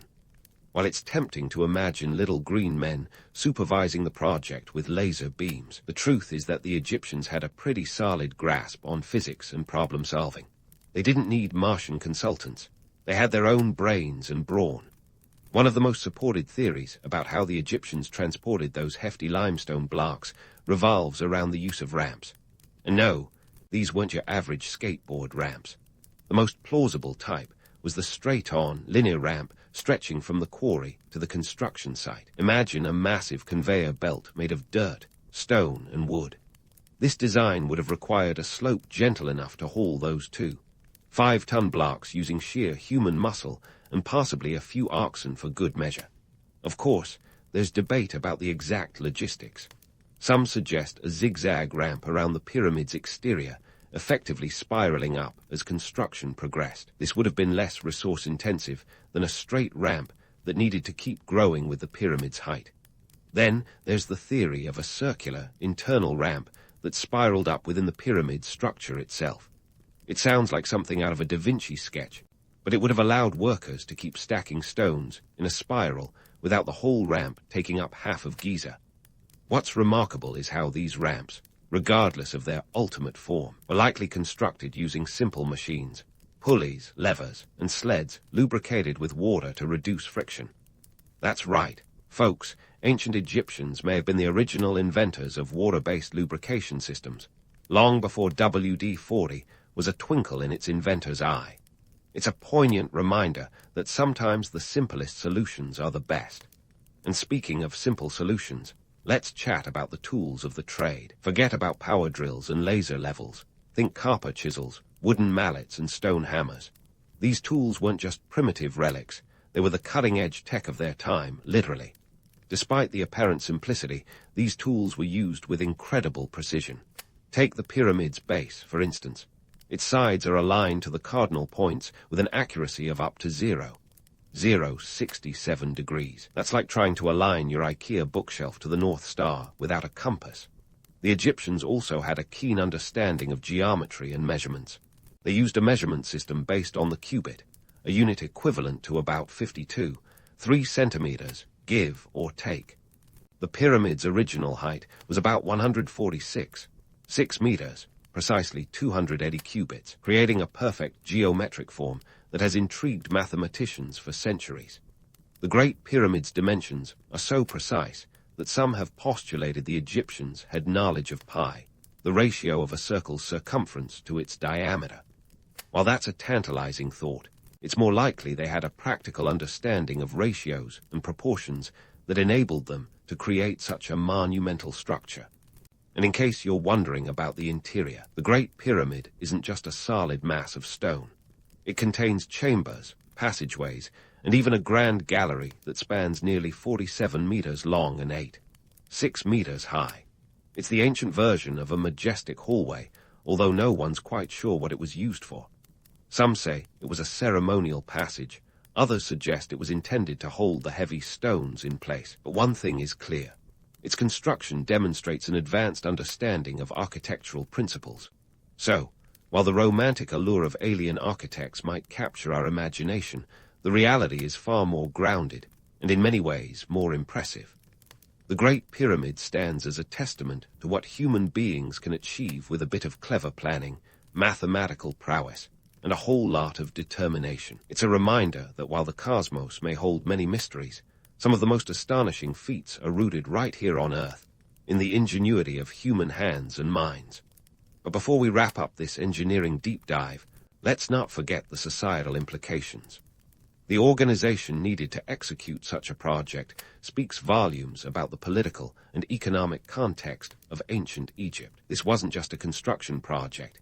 It was an expression of state power, a demonstration of the pharaoh's divine right to rule.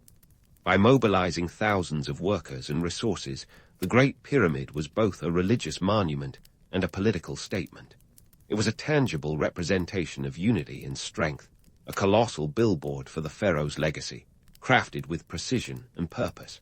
So next time you find yourself marveling at the Great Pyramid, remember that it's not just a pile of stones. It's a symbol of human ingenuity, a product of advanced engineering, and a beacon of the incredible things we can achieve when we put our collective minds to it.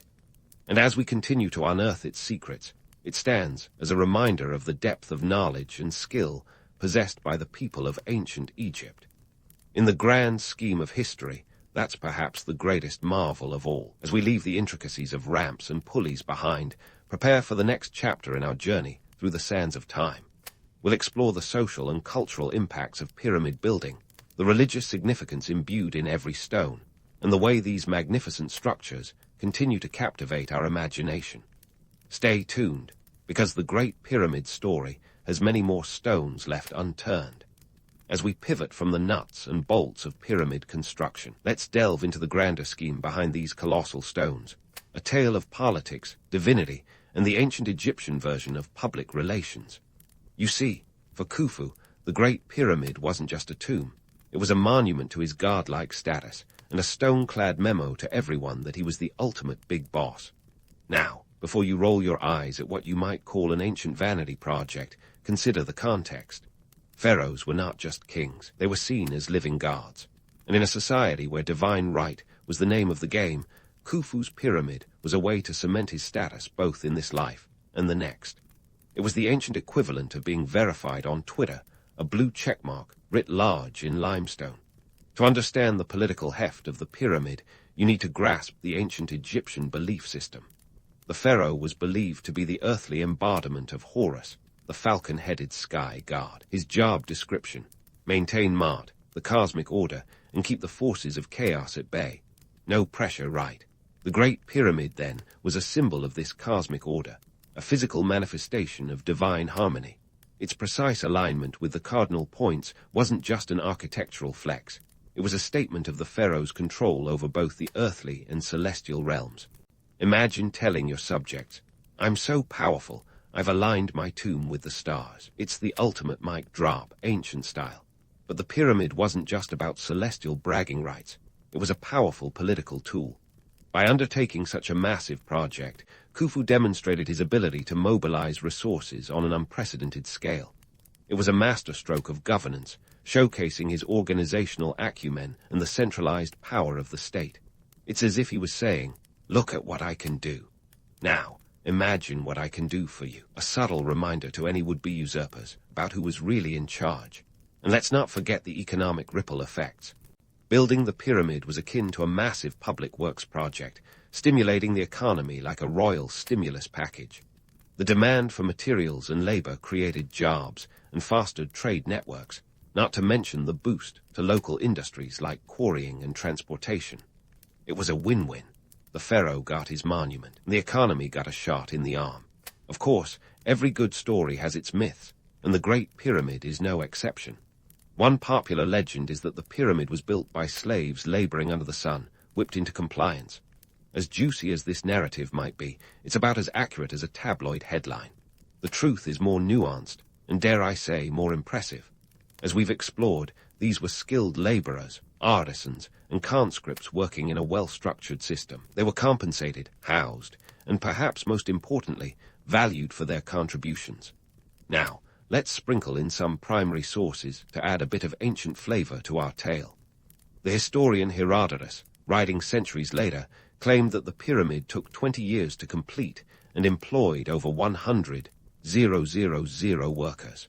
While his numbers are often disputed, his accounts provide a glimpse into how the Greeks perceived these majestic structures. Herodotus might have been the original history buff, even if his estimates were sometimes more fiction than fact. But why let facts get in the way of a good story? The romanticized vision of thousands toiling under the lash has its allure, even if it's as mythical as the pyramid being a giant sundial or an alien landing pad. The reality, however, is a testament to human ingenuity and the ability of society to rally around a common goal, something as relevant today as it was over 4 millennia ago. Fast forward to the religious implications of Khufu's grand design. The pyramid wasn't just a statement of earthly power. It was a gateway to the afterlife. The Egyptians believed in an elaborate afterlife, where the soul would journey through the Duat, or the realm of the dead, before reaching the field of reeds, a heavenly paradise. The pyramid was Khufu's ticket to eternity, a place where his ka, or life force, would dwell for all time. The construction of such a monument was steeped in religious rituals. The pyramid's mortuary temple, now mostly in ruins, was a place where offerings would be made to sustain Khufu's spirit. It's a bit like setting up a perpetual trust fund, ensuring that the pharaoh would be well fed in the afterlife. The causeway leading from the temple to the pyramid's entrance was lined with statues and inscriptions, a celestial red carpet for the divine ruler. In this religious context, every stone had a purpose, every angle a meaning. The pyramid's very shape was symbolic, representing the primordial mound from which the world was created, a link between earth and sky. It was a spiritual ladder, a means for the pharaoh to ascend to the heavens and join the gods. Talk about a stairway to heaven, quite literally. The religious significance was not lost on the people of Egypt. The pyramid was a focus of national pride, a symbol of divine favor. It reinforced the belief that the pharaoh was the linchpin of cosmic balance, a role that made him indispensable to the welfare of the nation. By participating in the construction, workers were not just building a tomb, they were fulfilling a sacred duty, contributing to the eternal order. As we unravel the layers of the Great Pyramid, it becomes clear that it's more than an architectural wonder. It's a testament to the ancient Egyptian worldview, a society where religion, politics, and economy were intertwined like the strands of a rope. It's a reminder that history's greatest monuments are often more than meets the eye, a blend of ambition, belief, and a touch of cosmic destiny. And so, as we stand in the shadow of the Great Pyramid, we're left to ponder the legacy of Khufu's grand design. It's a story that continues to captivate and confound, a reminder of the enduring power of human achievement and the mysteries that lie just beyond our grasp. As we journey further into this ancient world, let's keep our minds open and our imaginations ready, for the pyramid has many more secrets to reveal. As we journey further into this ancient world, let's keep our minds open and our imaginations ready, for the pyramid has many more secrets to reveal. But now, let's talk about what's beyond the limestone and labor, the legacy that Khufu's grand design has left for us, both in stone and in spirit. Fast forward a few millennia, and the Great Pyramid stands not just as a relic of a bygone era, but as the crowning jewel of Egypt's tourism industry. This colossal structure, which once served as a testament to divine kingship, now welcomes millions of visitors each year who marvel at its grandeur. It's a little ironic, isn't it? From a tomb for one, it's become a destination for all. In 2019 alone, Egypt saw close to 13 million tourists, with the pyramids being a prime attraction. That's a lot of selfies and sun hats crowding around a structure initially meant to be a private sanctuary for one man's journey to the afterlife. But before we get lost in the romance of it all, let's not forget the harsh realities. Those Instagram-worthy snapshots and dream vacations also come with challenges. Wear and tear from foot traffic, pollution, and the occasional overzealous tourist who seems to think that ancient stones double as a climbing wall. Let's just say, the pyramid's caretakers have their work cut out for them, ensuring that this wonder remains standing for another 400–500 years. Yet, despite these modern challenges, the pyramid continues to mesmerize, a testament to human ambition and ingenuity. It reminds us that people, regardless of the era, have always sought to create something that outlasts their fleeting existence. It's a universal human trait, this urge to leave a mark, to be remembered. And what a mark Khufu left, one that looms large over the desert sands, defying time and elements. Now, about that romanticized version of ancient Egypt, the one where pharaohs are divine, and society is a utopia of harmony and progress. While it's a captivating narrative, the reality was a bit more complex. Ancient Egypt, like any civilization, had its share of political intrigue, social stratification, and economic challenges. The pharaohs might have been guard kings, but they also had to deal with rebellions, droughts, and the occasional coup. Power wasn't just handed over on a golden platter, it had to be maintained and often defended. And let's not gloss over the economic context. The construction of the Great Pyramid wasn't just a stroll in the park, or rather, the desert. It was an immense logistical feat that required meticulous planning and vast resources. The ability to mobilize such resources speaks volumes about the economic organization of ancient Egypt.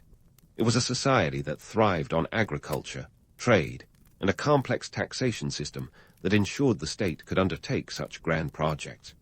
It's a reminder that behind every magnificent structure lies a network of economic machinery, humming and grinding away to support the endeavor.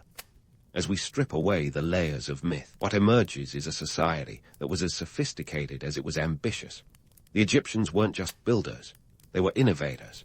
Their understanding of mathematics, astronomy, and engineering was nothing short of remarkable. While it's tempting to credit some cosmic intervention for their achievements, the truth is that these were people who observed, experimented, and learned from their environment. They didn't need a Roswell incident to build their pyramids. They had their own homegrown genius. And what does the Great Pyramid represent today?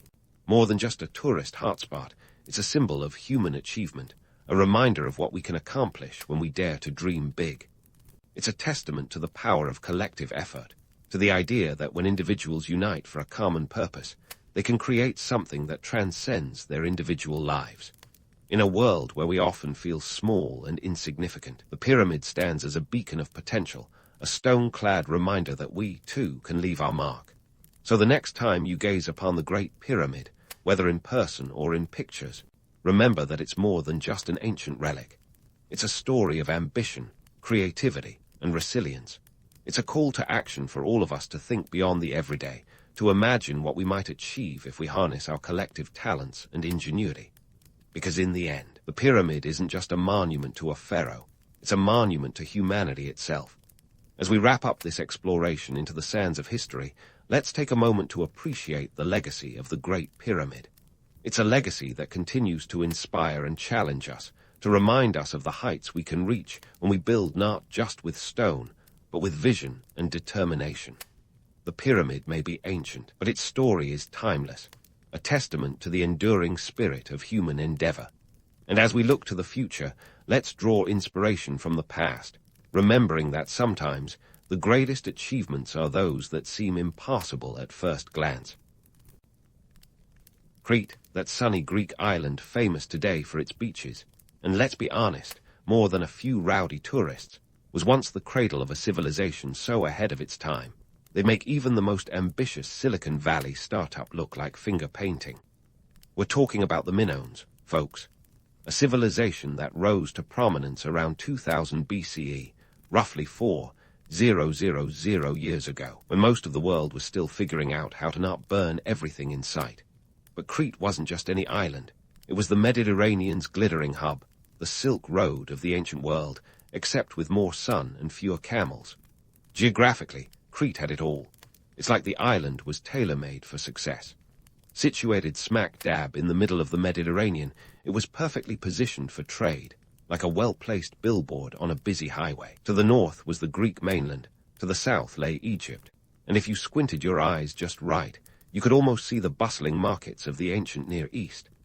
This strategic spot turned Crete into a cultural melting pot, a buzzing nexus for the exchange of goods, ideas, and the occasional bout of ancient gossip.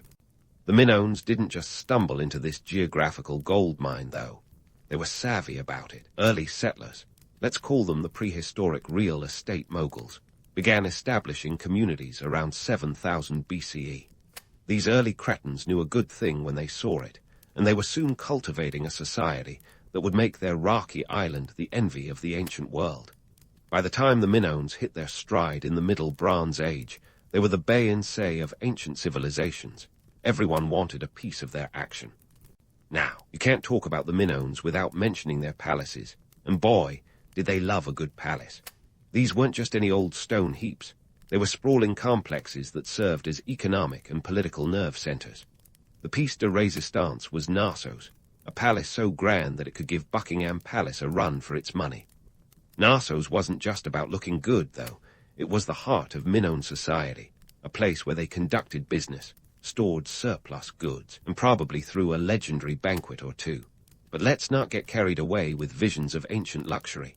The Minoans didn't build these palaces simply for the aesthetics, though they were undoubtedly fabulous. These structures were practical, multifunctional spaces.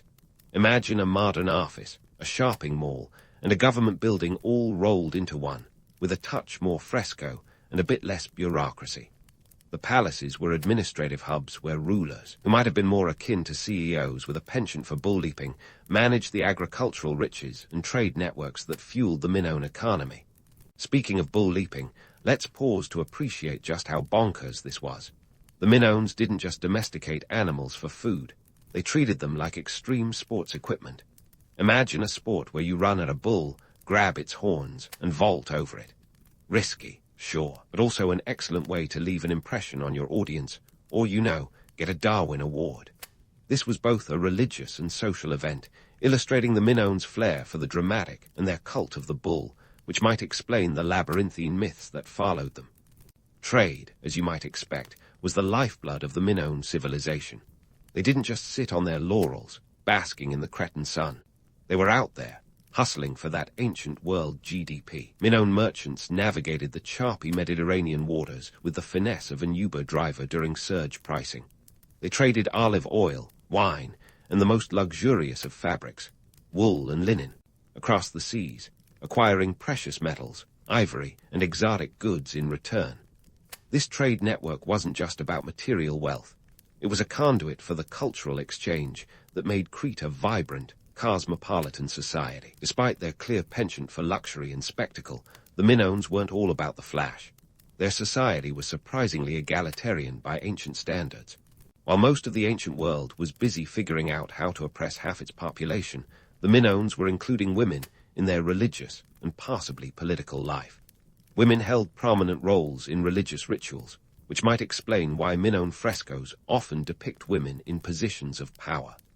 Granted, we're not talking about a feminist utopia, but these were significant steps forward when most of the world still thought the wheel was pretty cutting edge.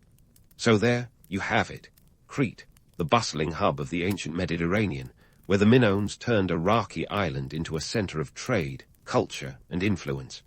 They built palaces not just to flaunt their wealth, but to manage their world-class economy, and in doing so, they laid the groundwork for what would become one of the most fascinating civilizations of the ancient world. As we delve deeper into their story, it's worth remembering that the Minoans were more than just a historical footnote. They were the architects of a legacy that would echo through the millennia, long after their palaces crumbled and their bull-leaping days were done. The Minoans were, in many ways, the original entrepreneurs of the ancient world, turning their enviable location into a thriving business empire. Forget Silicon Valley. Crete was the ultimate startup hub, except instead of apps, they were launching olive oil and pottery into the Mediterranean market. Let's dive into the economic powerhouse that was Minoan Crete and uncover the gears that kept this civilization humming. First, let's talk about their trade networks. The Minoans didn't just dabble in trade, they dominated it like a pro chess player at a kindergarten tournament. Their reach extended from Egypt to the Near East, a network so vast it would make modern logistics companies blush. Imagine a time when shipping wasn't a matter of clicking a button and waiting for a drone to drop it on your doorstep. These folks were sailing the high seas, probably dodging pirates and storms, all in pursuit of that sweet, sweet trade surplus. Now, you might wonder what exactly the Minoans were trading. They weren't just peddling any old goods. They specialized in luxury items, the kind that made you stop and say, "I need that in my life." Olive oil was one of their big-ticket items, and not just the kind you drizzle over salad. We're talking high-quality stuff, the kind that ancient elites would have used to anoint themselves while contemplating their next power move. Then there was their pottery, beautifully crafted pieces that were the ancient equivalent of high-end ceramics. These weren't just containers, they were works of art, adorned with intricate designs that made them the must-have accessory for any self-respecting ancient home. And let's not forget about the textiles. The Minoans produced exquisite fabrics, turning wool and linen into garments that would have made even the most fashion-forward individual swoon. They were exporting these luxury goods far and wide, in exchange for precious metals, ivory, and other exotic materials. If there was a hot commodity to be had, you can bet the Minoans were on it faster than you could say ancient Amazon Prime. But the Minoan economy wasn't all sunshine and rainbows. There was a darker side to their society, one that challenges the myth of the peace-loving Minoans. Sure, they might not have gone to war as often as their neighbors, but that doesn't mean they were all about peace, love, and frescoes. Beneath the surface, their society was stratified, with a clear hierarchy that ensured not everyone was basking in the glow of prosperity. At the top were the elites, the ones living large in those palatial complexes. These were the decision-makers, the ones pulling the strings, and likely the ones hosting the best parties in town. Below them was a class of merchants and artisans, the middle management of Minoan society. These were the people who kept the economic wheels turning, ensuring that the goods were produced, sold, and shipped off to far-flung lands. And then there were the laborers, the folks who were doing the heavy lifting, quite literally. While the palaces were the face of Minoan splendor, it was the sweat and toil of these workers that built the civilization's backbone. They were the unsung heroes, the ones who made sure that the olive oil was pressed, the pottery was fired, and the fabrics were woven. They might not have been the ones painting frescoes or leaping bulls, but their contribution to the Minoan economy was invaluable. This stratified society also challenges the notion of the Minoans as egalitarian pioneers. Yes, women held prominent roles in religious life, and that's a big deal. But when it came to the nuts and bolts of daily life, it was a different story. The Minoans, like many ancient civilizations, had a hierarchy that ensured the elite stayed on top, while the rest of society kept things running smoothly. The myth of the peace-loving Minoans also gets a bit murkier when you consider their fortifications, or lack thereof. Unlike other ancient cultures that built walls higher than a paranoid billionaire's security fence, the Minoans didn't surround their cities with imposing barricades. This has led some to believe they were a peaceful people, but the reality might have been more nuanced. Crete's natural geography, surrounded by the sea, acted as a natural deterrent to would-be invaders. Plus, when you're the Mediterranean's trade darling, you've got a lot of friends who'd rather keep you around than attack you. As we explore the Minoans' economic prowess, it's worth noting that their success wasn't built on luck alone. They were strategic, savvy, and perhaps a bit ruthless, qualities that ensured their dominance in the ancient world. Their ability to adapt, innovate, and capitalize on their unique position made them a force to be reckoned with, and it's this legacy that would echo through the ages. So, as we sail further into the world of the Minoans, Let's remember that this was a civilization of contrasts. Their world was filled with beauty and brutality, luxury and labor, peace and power. They were trailblazers who danced on the edge of myth and reality, leaving behind a legacy that continues to captivate us today. As we move forward, uncover more layers of this fascinating society, peeling back the frescoes to reveal the complex tapestry of Minoan life. Now, let's pull back the curtain on the Minoan civilization and take a good, long look at the cultural tapestry they wove. A tapestry rich in art, religion, and mythological hints that would eventually influence the Greeks. The Minoans were the kind of people who didn't just dip their toes into the cultural waters. They cannonballed in with flair. First, let's talk art. The Minoans didn't just create art, they practically bathed in it. Their frescoes weren't just wall decorations. They were vibrant, dynamic expressions of life in all its technicolor glory. These paintings adorned the walls of palaces like Knossos and captured scenes of nature, religious rituals, and yes, those infamous bull-leaping escapades. Imagine frescoes that leap off the wall with the same energy as a TikTok video gone viral. Nature played a big part in their art, with dolphins frolicking across walls and lilies swaying in the breeze, showcasing a love for the natural world that was as timeless as it was beautiful. But it wasn't just about pretty pictures. Minoan art was deeply intertwined with their religious practices. These folks had a penchant for religious ceremonies that would make even the most elaborate modern weddings seem quaint. They were big on worshipping in nature. Their altars and shrines often set up in caves or on hilltops, perhaps as a way to get closer to the divine, or maybe just because they enjoyed a good view. Their gods and goddesses were often depicted in the form of snakes, birds, or bulls, illustrating their connection to the natural world and its cycles. Now, here's where the plot thickens. Bull leaping.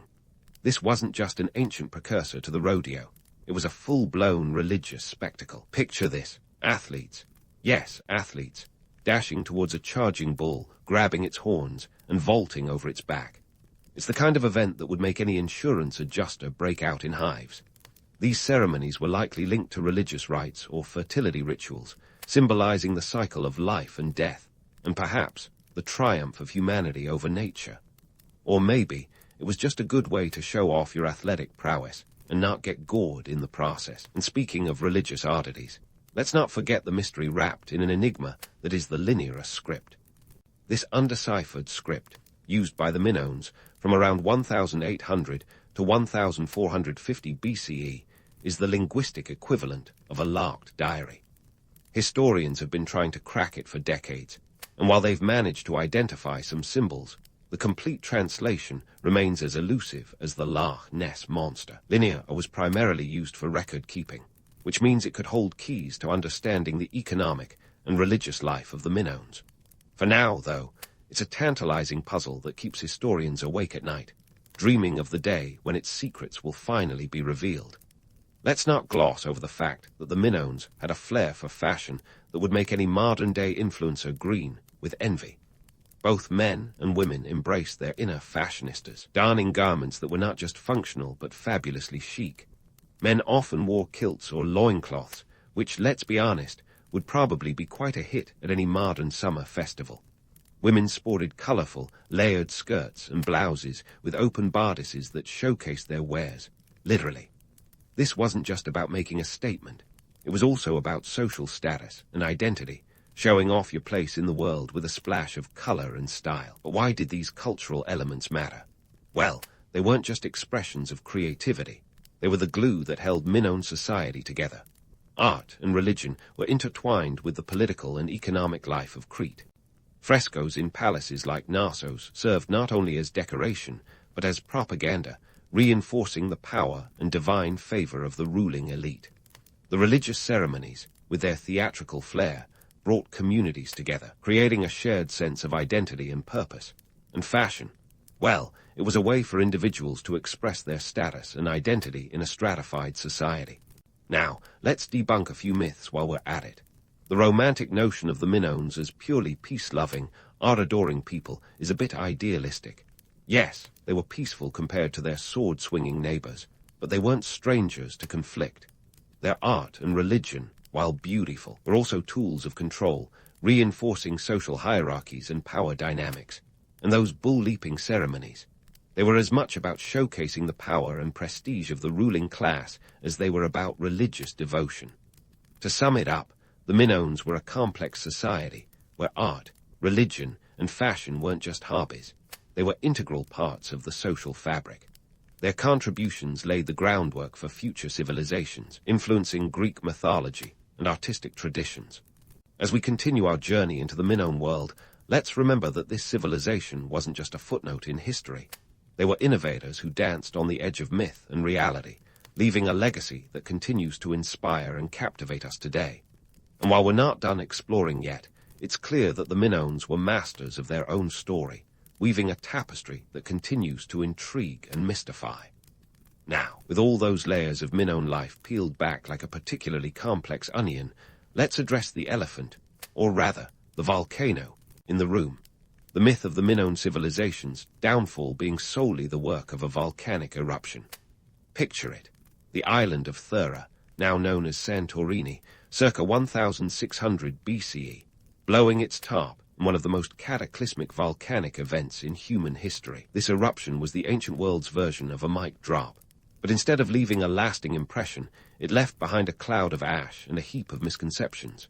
Sure, it's tempting to pin the Minoan decline on a single dramatic event, like blaming a bad hair day on a hurricane. But the truth, as it often is more complicated. Yes, the Thera eruption was a big deal. It sent shockwaves, literally and metaphorically, across the Aegean Sea. Ash rained down like confetti at a particularly grim parade, and tsunamis likely crashed into Crete's northern coast, playing a deadly game of beach cricket. But blaming this singular event for the Minoan downfall is like blaming the Titanic sinking solely on an iceberg, ignoring the whole too few lifeboats scenario. So what else was at play? For starters, let's talk about those shifting trade routes. The Minoans, as we've seen, were the ancient Mediterranean's trade darlings, but even the most popular can fall out of favor. Around the time of the eruption, new players were entering the trade scene, like the Mycenaeans from the Greek mainland, who were eager to snag a slice of that economic pie. Imagine the Minoans as the original iPhone and the Mycenaeans as the snazzy new Android. Suddenly, everyone's looking at the new gadget in town. Then there's the possibility of internal strife. The Minoans were not immune to the age-old problems of political power struggles and social upheaval. It's not all frescoes and bull-leaping when your elites are fighting over who gets to sit in the fanciest chair at Knossos. There's evidence to suggest that, as the palatial complexes became more opulent, social tensions might have risen. The common folk, who were probably tired of lugging olives and pressing olive oil while the elites partied, might have had enough of the status quo. Archaeological evidence points to destruction levels at many Minoan sites that speak of more than just natural disasters. Knossos, the grandest of the palaces, shows signs of fire and rebuilding around this period. Was this the result of internal rebellion, or did those pesky Mycenaeans decide to crash the Minoan party uninvited? The evidence is as inconclusive as a politician's campaign promises, but it suggests that life on Crete was anything but peaceful toward the end. And let's not overlook the climate change factor. Yes, even ancient civilizations had to deal with Mother Nature's mood swings. There's data suggesting a significant cooling period following the eruption, which could have impacted agriculture. When your economy is as tied to farming as the Minoans was, a bad harvest means more than just fewer goods to trade. It could spell disaster for your entire society. But what about the Minoan influence on subsequent Aegean cultures, you ask? Well, despite their decline, the Minoans left an indelible mark on the Mycenaeans, who were more than happy to pick up where the Minoans left off. The Mycenaeans adopted aspects of Minoan art, religion, and bureaucracy like a younger sibling raiding their older sibling's closet. You can see Minoan motifs in Mycenaean frescoes, and the Linear B script used by the Mycenaeans is believed to be a derivative of the still undeciphered Linear A. It's like the Minoans passed the cultural baton, even if their civilization was, quite literally, going up in smoke. The Minoan influence didn't stop with the Mycenaeans. Fast forward a few centuries, and you'll find echoes of Minoan culture in classical Greek art and mythology. The myth of the Minotaur in the labyrinth is just one of the legends likely inspired by Minoan culture, with its bulls and labyrinthine palaces. Even the concept of a sophisticated, seafaring civilization echoes in Homer's tales, long after the last Minoan fresco was painted. So, what's the takeaway here? The fall of the Minoan civilization wasn't the result of a single volcanic hissy fit. It was a perfect storm of natural disasters, economic shifts, and internal struggles. The Minoans were felled by multiple factors, a reminder that even the most dazzling civilizations can be undone by a combination of environmental and human forces. Yet, their legacy endured, influencing the cultures that followed and leaving a cultural footprint that history buffs and archaeologists are still trying to fully understand. As we wrap up this leg of the journey, it's clear that the Minoans weren't just passive victims of fate. They were active participants in a complex world, navigating the challenges of their time with flair and tenacity. Their story is one of innovation and adaptation, a testament to the enduring human spirit. And as we prepare to delve into the final chapter of their saga, one thing is certain. The Minoans were more than just a civilization that vanished. They were a force that shaped the ancient world, leaving an impact that still resonates today. And so, as we sail into the final chapter of this Minoan odyssey, it's time to unravel the legacy they left behind. A legacy that's been spun into myths, romanticized in art, and distilled into the very DNA of Western civilization. The Minoans didn't just vanish into the historical ether. They left a mark as indelible as a permanent marker on a whiteboard. Think of them as the ancient world's creative directors, whose ideas and innovations have influenced countless sequels. Let's start with their architectural genius. The Minoans weren't just about building palaces. They were about creating urban masterpieces that blended functionality with flair. Knossos, with its labyrinthine corridors and frescoed halls, was more than just a royal hangout. It was an architectural marvel that showcased advanced engineering and urban planning. Running water, check. Complex drainage systems, double check. This wasn't just about keeping the palace clean. It was about creating a living space that was as efficient as it was grand. The Romans would later take a page, or perhaps a scroll, from their book, using similar techniques to build their own empire. But the Minoans' architectural brilliance didn't stop at palace walls. Their influence seeped into Greek culture, laying the groundwork for the classical architecture that would define ancient Greece. Those grand columns and intricate friezes of the Parthenon, they owe a debt to the Minoan sense of style. It's as if the Minoans passed on their architectural baton, and the Greeks took it and ran straight into history. Trade, too, was a cornerstone of the Minoan legacy. Their maritime prowess and trade networks set the stage for the Greeks to become the seafaring merchants of the Mediterranean. The Minoans were the original globetrotters, crisscrossing the seas long before frequent flyer miles were a thing. They established trade routes that would later be expanded by Greek and Roman traders, connecting Europe, Asia, and Africa in a complex web of economic exchange. The Minoans' love affair with the sea was more than just a business strategy. It was a cultural phenomenon that would echo through the ages. And then there's the art. Oh, the art. Minoan frescoes were like ancient Instagram posts, capturing the vibrancy of daily life with a flair for the dramatic. Their depictions of nature, religious ceremonies, and yes, those daring bull leapers were more than just decorative. They were storytelling mediums that conveyed cultural values and societal norms. The legacy of Minoan art can be seen in Greek pottery, sculpture, and even in the decorative motifs that found their way into Roman villas. They set the artistic tone for centuries to come, a testament to their creative genius. But let's not sugarcoat it. History has a way of romanticizing the past, and the Minoans are no exception. The idea of a peaceful, idyllic society living in harmony with nature is a comforting narrative, but it's not the whole story. The Minoans, like any society, had their share of conflicts, hierarchies, and power struggles. Their palaces, while architecturally stunning, were also centers of political control. Their art, while beautiful, was also propaganda. The reality of Minoan life was likely as complex and multifaceted as our own, a tapestry woven with both the mundane and the magnificent. And here's where modern archaeology steps in, like a detective piecing together a long-forgotten mystery. Each new discovery, from a half-buried fresco to a shard of pottery, adds another piece to the Minoan puzzle. It's a reminder that history is never static. It's a living, breathing entity that evolves with each new find. Technology, too, is playing its part. With advanced techniques like LiDAR and ground-penetrating radar, revealing hidden structures and artifacts without disturbing a single stone.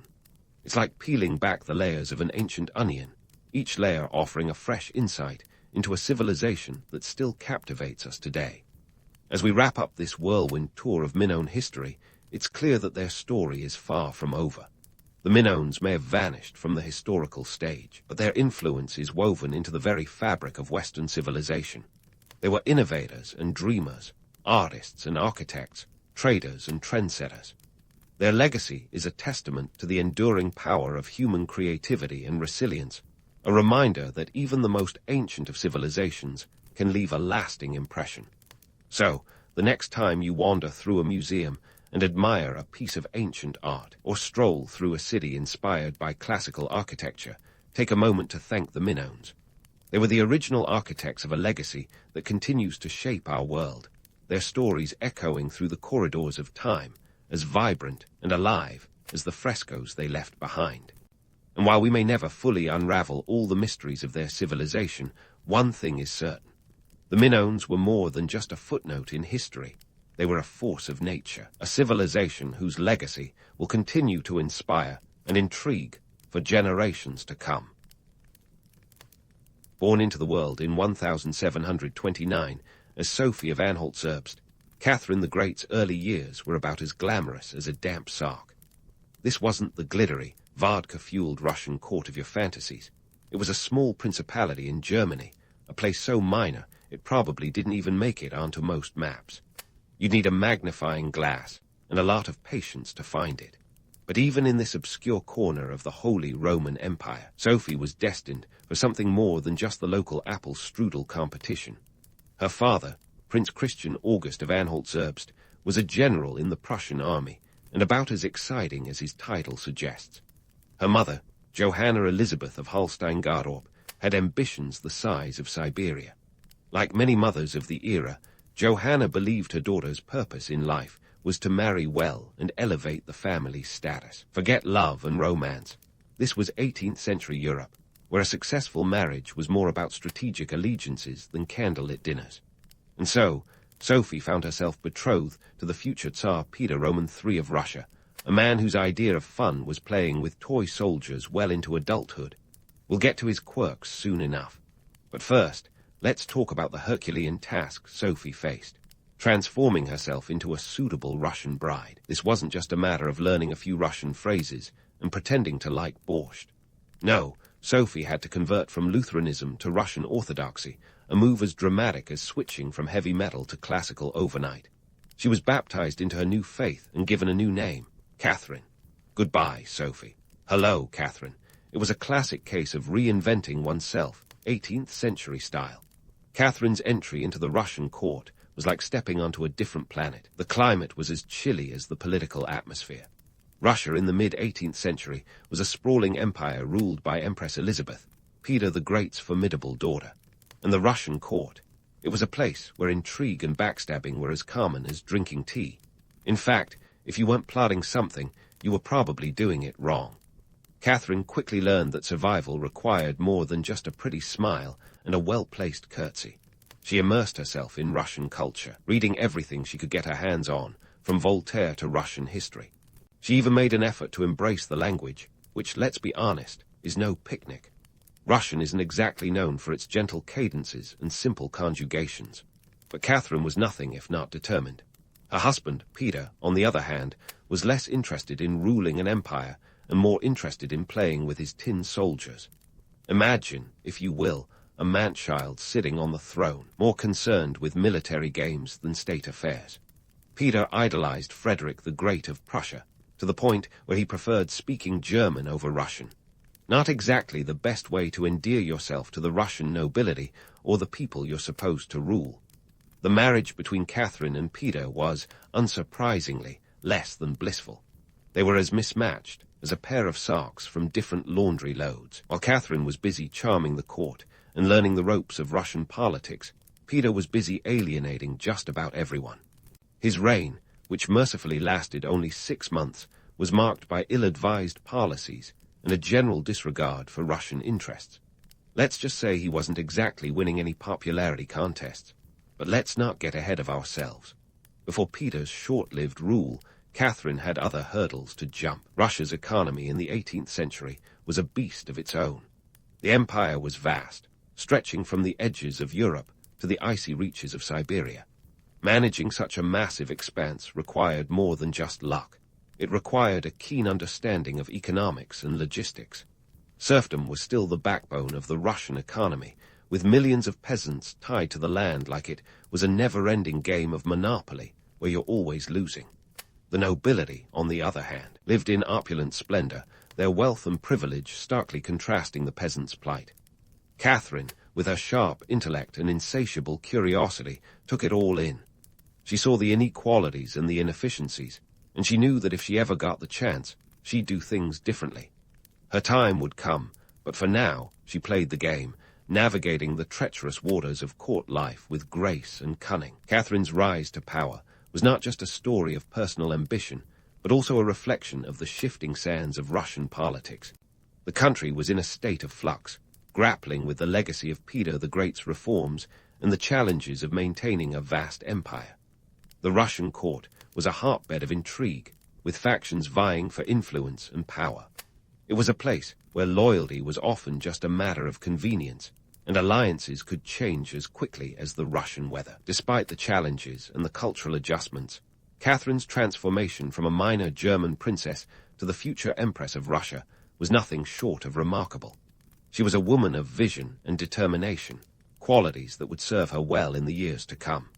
Her early life set the stage for what would be one of the most extraordinary reigns in Russian history. In the end, Catherine the Great was more than just a footnote in history. She was a force to be reckoned with, a woman who defied expectations and carved out her own path in a world dominated by men. Her story, full of ambition, intrigue, and resilience, offers a glimpse into the complexities of power and the enduring legacy of one of history's most fascinating figures.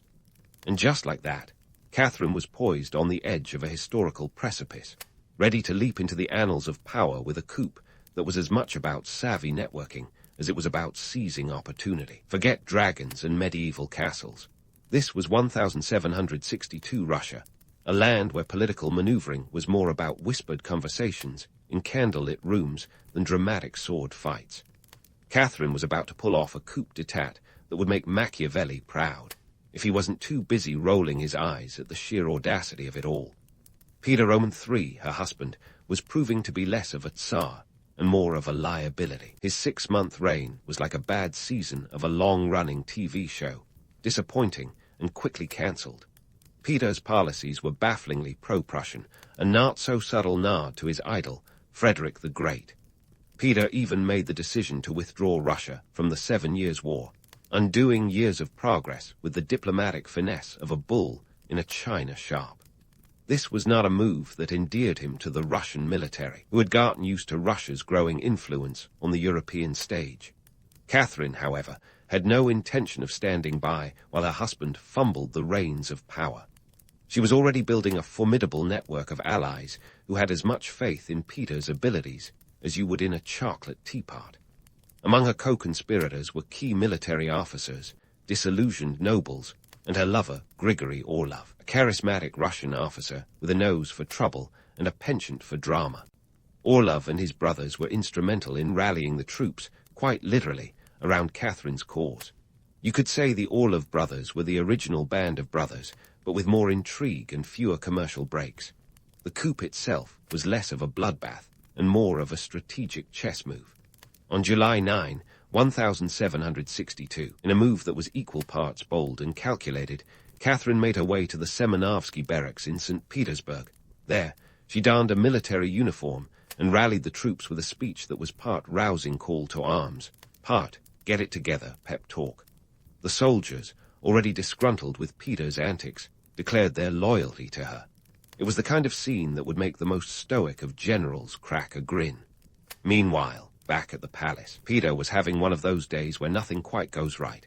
He was off at Oranienbaum, a summer residence, indulging in one of his favorite pastimes, military drills with his toy soldiers.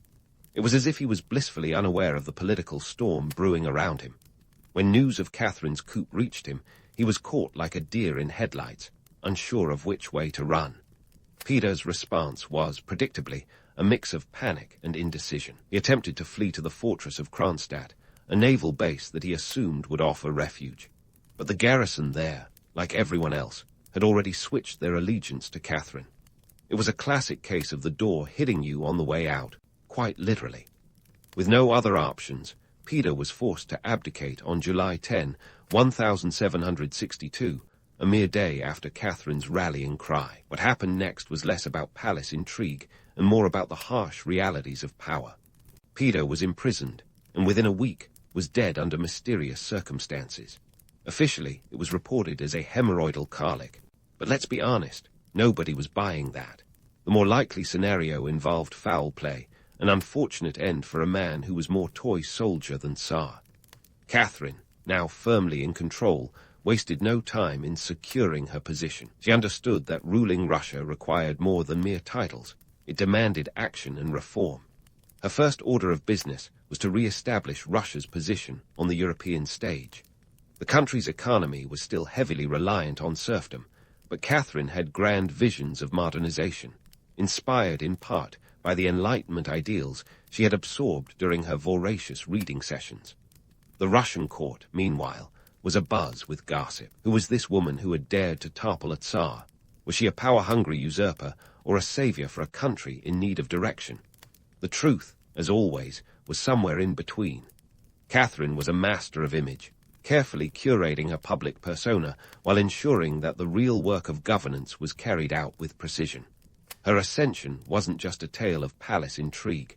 It was a seismic shift in Russian politics. The coup of 1762 was a reminder that power, much like a game of chess, was about strategy and foresight. Catherine's rise was as much about her intellect and determination as it was about her ability to navigate the treacherous waters of court life. In the aftermath, Catherine set about reforming the military, strengthening alliances, and ensuring that Russia remained a formidable force. She was acutely aware of the economic challenges facing her empire and knew that stability was key to her success. Her reign was just beginning, and with it, the promise of a new era for Russia. But that's a story for another day. For now, Catherine had cemented her place in history, not just as an empress, but as a force to be reckoned with. Her journey from a minor German princess to the ruler of one of the world's most powerful empires was nothing short of extraordinary. And as she took her place on the throne, one thing was clear. Catherine the Great was just getting started. Catherine the Great was settling into her role as empress, not just with a flourish of ermine robes and grand titles, but with a determination to drag Russia kicking and screaming into the modern age. You might say she had ambitions as big as Russia itself, which, let's face it, is enormous. Her reign wasn't just about maintaining power. It was about transforming an empire stuck in the past into a beacon of Enlightenment ideals. She had a vision that involved more than just a little redecorating. Now, Catherine wasn't just a figurehead in a fancy hat. She was a voracious reader and a genuine fan of the Enlightenment, that intellectual movement that was all the rage in Europe at the time.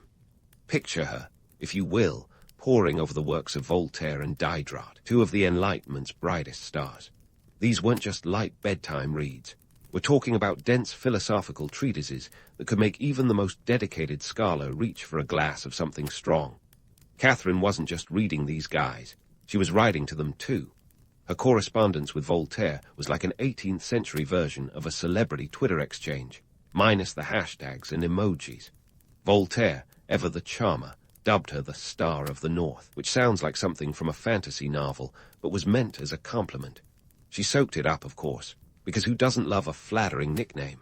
Meanwhile, Diderot, another heavyweight of the Enlightenment, found himself on the receiving end of Catherine's intellectual curiosity. She even invited him to Russia, and being a man who knew a good opportunity when he saw one, he accepted. When Diderot finally made it to Russia, he found an empress who was as eager to discuss philosophy as she was to show off her burgeoning art collection. Catherine was collecting art like some people collect stamps, only her collection was stuffed with masterpieces. She was determined to make the Russian court as cultured as any in Europe and spent her rubles accordingly. The Hermitage Museum, which started as her personal collection, became a testament to her passion for art and culture. But enough about paintings. let's talk about people. Catherine had a particular project that was close to her heart, the Smolny Institute for Noble Maidens. Founded in 1764, it was the first state-funded higher education institution for women in Russia. Think of it as an 18th-century version of a finishing school, but with a twist. While the idea of educating women might seem enlightened, the curriculum was more about turning young noblewomen into well-mannered society ladies than empowering them with radical ideas. Still, it was a step in the right direction, even if the steps were as dainty as a courtly dance. Of course, not everything Catherine touched turned to gold. Enter the Potemkin villages, those infamous symbols of the gap between her grand ideas and the gritty realities of Russian life. The story goes that Grigory Potemkin, one of Catherine's closest advisors and occasional lover, allegedly erected fake villages along the Dnieper River to impress her during a tour of the newly annexed Crimea. These facades were supposedly complete with happy peasants and painted-on prosperity, all designed to mask the grim truth of poverty and underdevelopment. While historians debate the truth of this tale, it's a perfect metaphor for the challenges Catherine faced. The struggle to reconcile vision with reality, the ideal with the actual. And speaking of reality, let's not forget the economic context. Russia's economy at the time was about as advanced as a horse and cart in a Formula One race. Serfdom was still the backbone of Russian agriculture, with millions of peasants toiling away for the benefit of the landowning nobility. Here's a fun fact. By the end of the 18th century, serfs made up about 80% of the Russian population. That's a lot of backbreaking work for very little reward. Catherine knew this was unsustainable. She had seen the economic models of Western Europe, where industrialization was beginning to take root, and she wanted a piece of that action. Her attempts to reform serfdom, however, were more complicated than a Russian novel. She was caught between her Enlightenment ideals and the reality of an aristocracy that wasn't about to give up its privileges without a fight.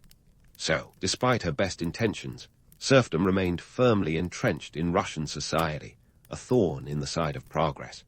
But Catherine wasn't one to give up easily. Her reign saw a slew of administrative reforms aimed at modernizing the Russian state. She reorganized provincial governments, established a legislative commission to draft a new legal code, and even tinkered with taxation. She was like a one-woman think tank, constantly juggling ideas to make the Russian bureaucracy more efficient. It was a tough gig, made tougher by the fact that Russia was less a cohesive state and more a sprawling patchwork of regions with their own local customs and loyalties. In her quest to modernize, Catherine looked westward, borrowing ideas like a student cramming for finals. She was particularly enamored with the concept of enlightened absolutism, the idea that a ruler should be both absolute and benevolent, guiding their subjects with a firm but fair hand. It was a balancing act worthy of the finest circus performer, and one that required both charm and cunning. Now, let's not paint Catherine as some saintly reformer. She was, after all, an absolute monarch with a firm grip on power. Her reign was marked by both cultural flourishing and political repression. While she encouraged the arts and sciences, she also cracked down on dissent, particularly among those pesky intellectuals who dared to question her authority. But hey, who needs critics when you've got a country to run? Catherine's love affair with all things European extended beyond philosophy and art. She was a fan of European fashion, cuisine, and even architecture. She transformed St. Petersburg into a city that could rival any in Europe, with grand palaces and elegant avenues. It was a city built to impress, a testament to her ambition and her desire to project an image of Russian sophistication to the world. And here's the kicker. Despite her passion for all things European, Catherine never forgot the Russian roots she had so painstakingly adopted. She was a master of blending the old with the new, tradition with innovation. Her reign was a delicate dance between progress and pragmatism, a testament to her ability to adapt and thrive in a world that was constantly changing. So, as Catherine the Great continued her quest to enlighten her empire, she remained a complex figure, a woman of contradictions, a ruler of immense power, and a tireless advocate for change. Her story is far from over, and as we delve deeper into her reign, we'll see that the legend of Catherine the Great is as much about what she achieved as it is about the challenges she faced. Stay tuned, because the best is yet to come. As Catherine the Great orchestrated her grand vision for Russia, her personal life was a spectacle all its own, like a soap opera set against the backdrop of imperial splendor. Forget the fairy tale of a solitary ruler in a gilded cage. Catherine's court was a vibrant carousel of intrigue and romance, with lovers as plentiful as the stars in the Russian winter sky. Now, let's set the record straight. Catherine's love life wasn't just about candlelit rendezvous and secret notes passed under the table. These relationships were often as strategic as a game of chess, with the stakes just as high. When it came to choosing her paramours, Catherine was less about impetuous passion and more about political calculus. Take Grigory Orlov, for instance. He wasn't just a pretty face with a penchant for mischief. He was a key player in the coup that put Catherine on the throne. His charm and influence made him an ideal partner, not just in bed, but in the halls of power. But Orlov wasn't Catherine's endgame. Enter Grigory Potemkin, a man whose relationship with Catherine was as complex as a Dostoevsky novel.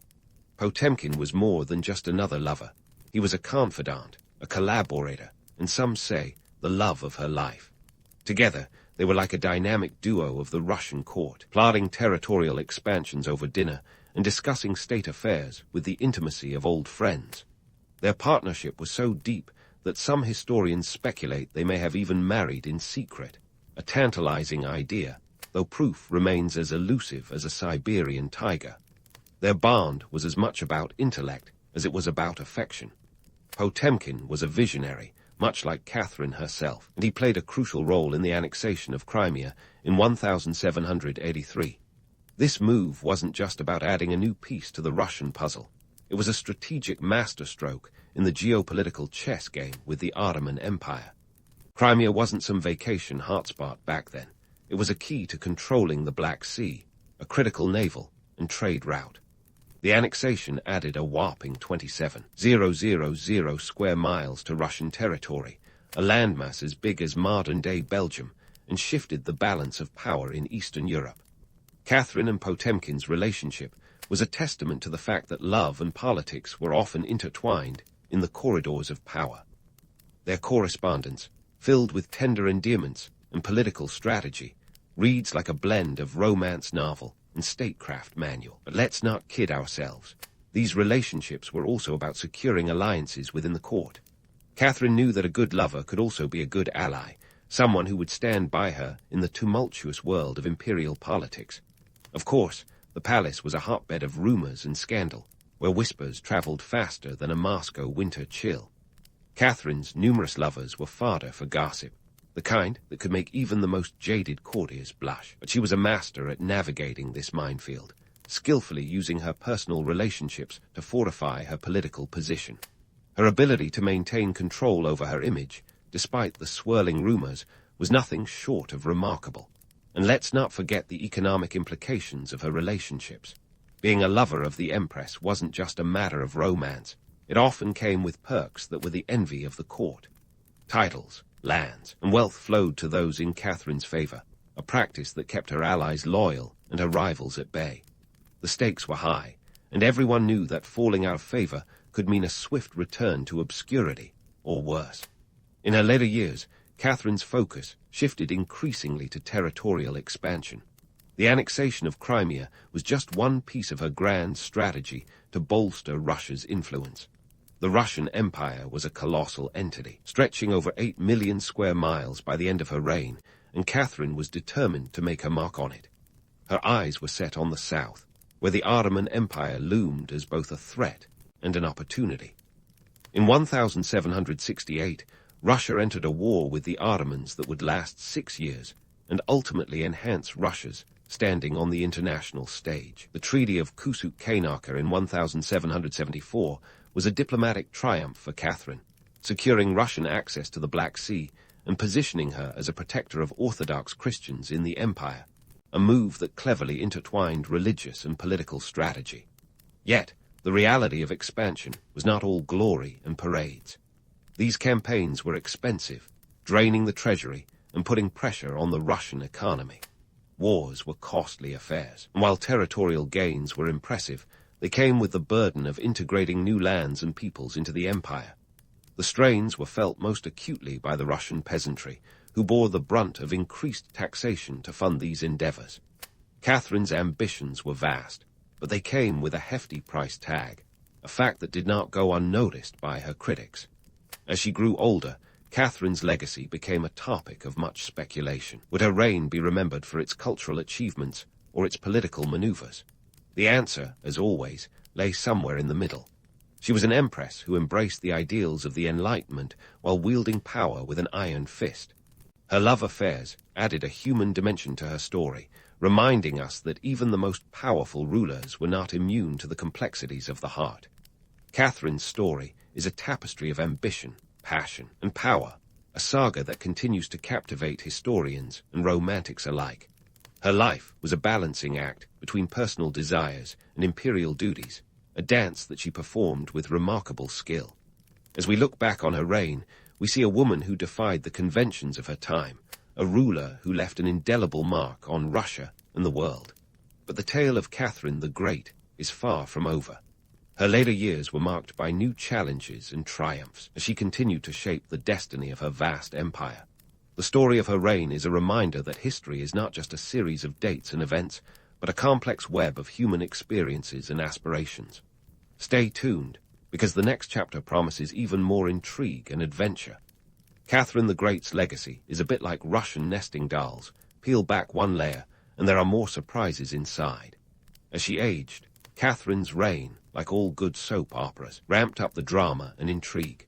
She was still very much the monarch who had wrestled Russia onto the stage of European politics, but she was also increasingly aware that her time was finite, and her legacy was not written solely in the ink of her achievements.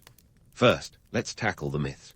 The most persistent, and frankly ludicrous, is the rumor about Catherine and a horse. A tale so outlandish it would make a tabloid editor blush, yet it stuck around like a bad smell. Let's debunk this once and for all. There's as much truth in the horse story as there is in the idea that George Washington chopped down a cherry tree. The rumor was likely crafted by her enemies, a smear campaign that somehow survived the centuries, despite being as believable as unicorns prancing through Red Square. It's a reminder of the lengths people will go to undermine powerful women, an unfortunate testament to the double standards of history. But enough with the gossip. Let's get back to the hard facts. Catherine's Russia was a powerhouse, a vast empire that sprawled across 2 continents.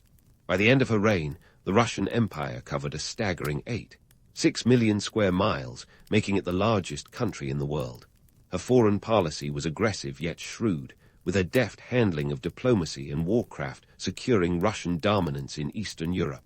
Economically, Catherine was a paradox. She championed the Enlightenment, that 18th century obsession with reason and progress, yet her reforms often fell short of their lofty ideals. Serfdom, that archaic system where peasants were essentially bonded to the land and its owner, was still the backbone of Russian agriculture. While she dreamed of emancipation, Catherine knew she was dancing on a political tightrope. The nobility, whose support was crucial, were about as enthusiastic about losing their serfs as a cat is about a bath. So, despite her progressive rhetoric, serfdom endured, a thorny issue that remained unresolved until her grandson, Alexander Roman II, took the throne. Catherine's reign was a masterclass in balancing progressive policies with the practicalities of absolute power. She modernized Russia's bureaucracy, established the Free Economic Society to encourage agricultural innovation, and founded the Smolny Institute, which, despite its conservative curriculum, was a groundbreaking step toward women's education. Yet, her domestic policies often faced the same limitations. She could only push so far without risking revolt or losing the nobility's backing.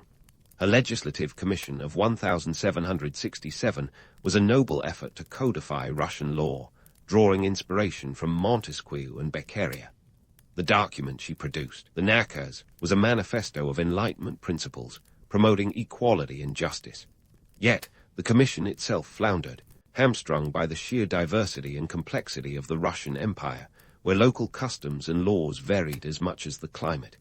It was a noble failure, but a failure nonetheless, illustrating the gap between Catherine's aspirations and the realities of governing such a sprawling realm. Catherine's personal life, meanwhile, continued to be a rich tapestry of romance and political maneuvering. Her later years saw a string of younger lovers, each more scandalous than the last. Yet these relationships were not just about passion. They were also about loyalty and securing alliances. Her final favorite, Platon Zubov, was a man 40 years her junior, a relationship that raised eyebrows even in the permissive Russian court. But Catherine was unbothered by the gossip. She was, after all, the empress, and she played by her own rules. Politically, Catherine's final years were marked by the struggle to secure her legacy. Her son, Paul, was a constant source of frustration. She viewed him as weak and unstable, so much so that she considered bypassing him in favor of her grandson, Alexander. Yet, she never put this plan into action, perhaps because even emperors are bound by the constraints of family and tradition. Catherine's death in 1796 marked the end of an era. She had ruled for 34 years, a reign filled with triumphs and tribulations, marked by a vision of progress tempered by the harsh realities of power.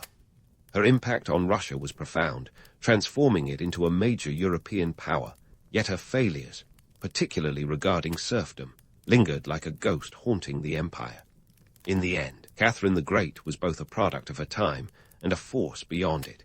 She was a woman who wielded power with unmatched skill in a world dominated by men, a ruler whose ambition was only matched by her intellect. Her story is a testament to the complexities of leadership, the intricacies of balancing vision with practicality, and the enduring challenge of shaping a legacy that lives on long after the final curtain falls. Her life reminds us that history is rarely black and white. It's a mosaic of ambitions, contradictions, and human foibles. Catherine's legacy, like Russia itself, is vast and multifaceted, a blend of myth and reality that continues to captivate and confound us. As we close the book on her remarkable reign, one thing is clear. Catherine the Great was more than just an empress. She was a legend, a visionary, and a ruler whose story will echo through the corridors of history for centuries to come. The rooster's crow slices through the dense fog of dawn like a medieval alarm clock. No snooze button available, except maybe a well-aimed shoe.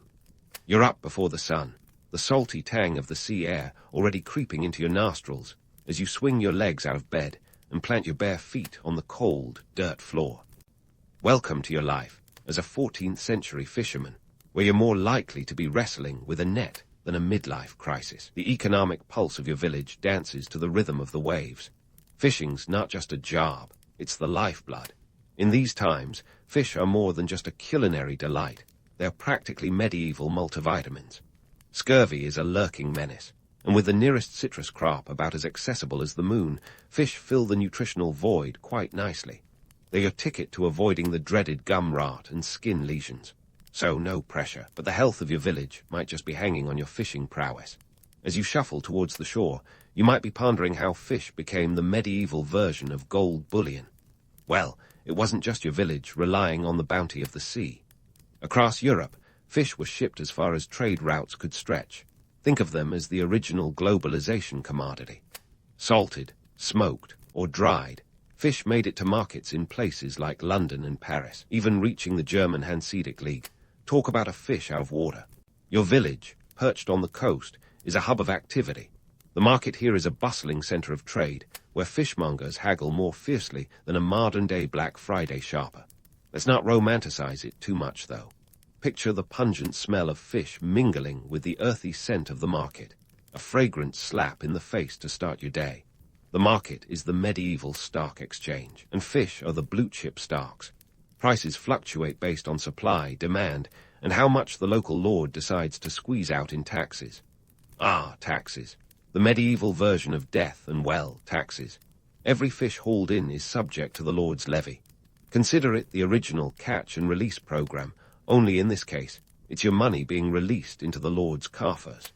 These taxes are as predictable as the tide, and just as relentless. They create a web of economic dependency, where your success ensures not just your survival, but also the prosperity of the local bigwig with a penchant for extravagant feasts.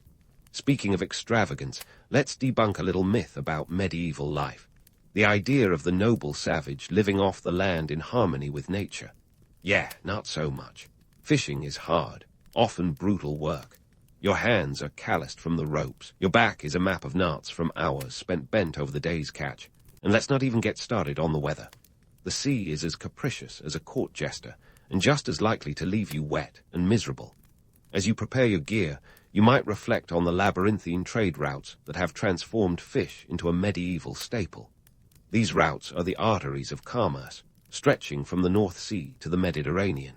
Ships laden with salted herring, the era's superstar fish, sail from ports like yours to foreign markets. It's a logistical ballet performed without the benefit of GPS or even a reliable compass. And yet, the fish get where they need to go. Not bad for an age when getting lost was more of a lifestyle choice than an occasional mishap. But every silver lining has its cloud, and for you, that's the medieval equivalent of supply chain issues. Storms at sea, shipwrecks, and the occasional pirate raid, because even back then, people loved a good heist story could disrupt the flow of fish to market. Prices would spike, and the ripple effects would be felt all the way back to your little village. It's a precarious existence, balancing on the knife edge of nature and economics. With your nets prepped and your boat ready, it's time to face the day.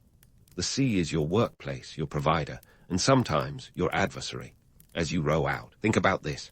While today might be just another day of hauling in the catch, you're also a crucial link in a chain that feeds people miles away. Your work sustains not just your family, but whole communities. So, as the morning sun finally spills over the horizon, remember that in the grand scheme of things, you're not just a fisherman, you're essential. So, you're all set on your medieval quest for underwater treasures, perched precariously on a boat that feels more rickety old shed than seaworthy vessel. This baby was probably crafted with love and a few good swears by your granddad, and it creaks ominously as you push off from the shore. No sleek yachts here. You're navigating the medieval equivalent of a floating splinter. As you cast off, let's talk about what you're hoping to catch. The superstar of the medieval sea menu, herring. Ah, yes, the herring. Small, oily, and as ubiquitous as a phone notification in the modern world.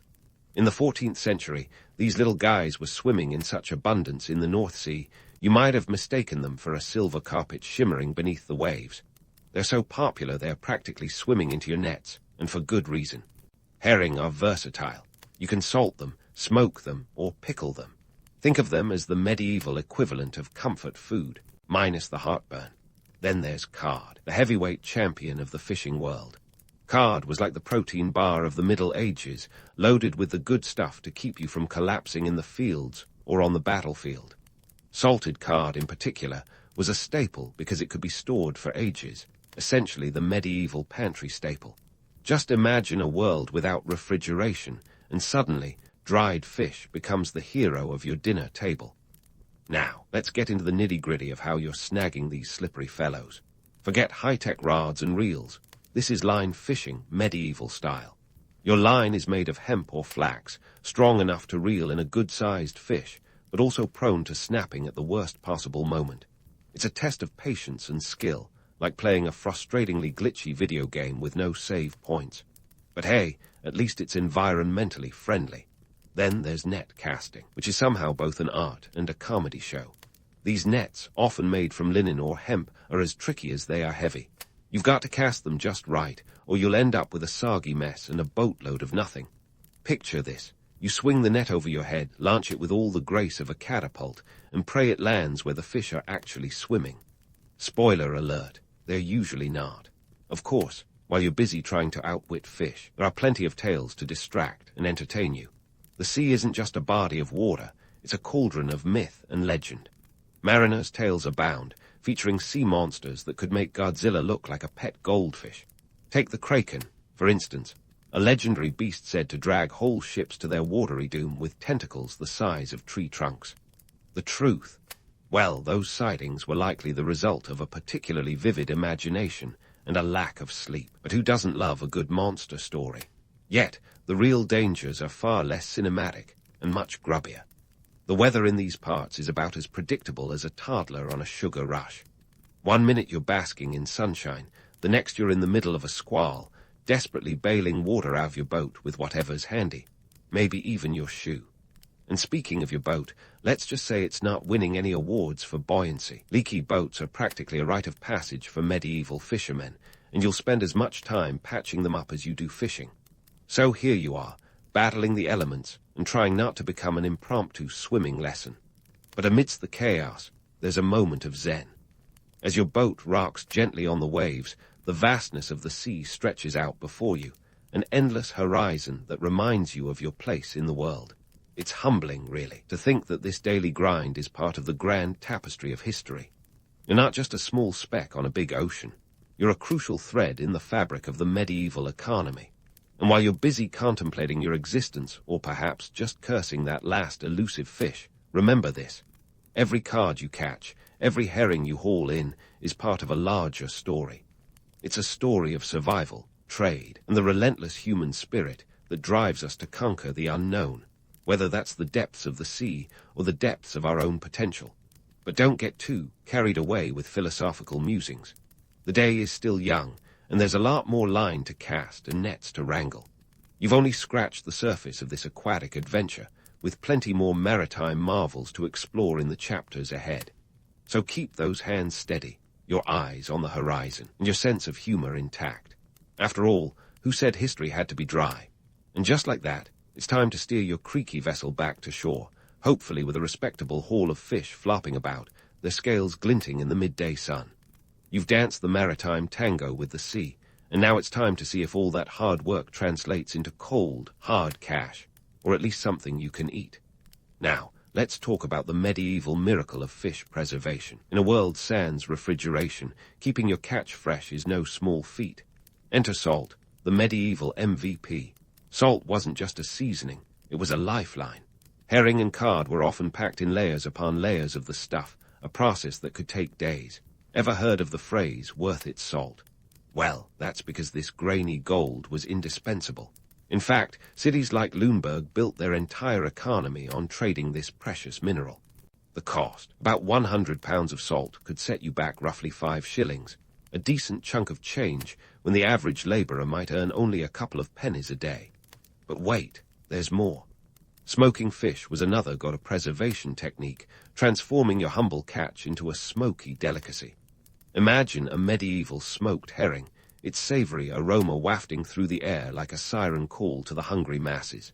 Then there's drying, the fishy equivalent of turning grapes into raisins. Dry fish were as tough as an old boot, but lasted indefinitely, which was kind of the point when your pantry options were limited to dry or mouldy. With your fish preserved, it's time to hit the medieval marketplace. Think of it as the original farmer's market, only with more mud and considerably fewer Instagrammers. As you approach, the cacophony of haggling greets you. It's like a medieval rap battle, with merchants and buyers spitting rhymes about prices and quality. And here's a fun fact. Haggling wasn't just encouraged, it was expected. The price tag was more like a suggestion, a starting point for the vigorous verbal sparring that followed.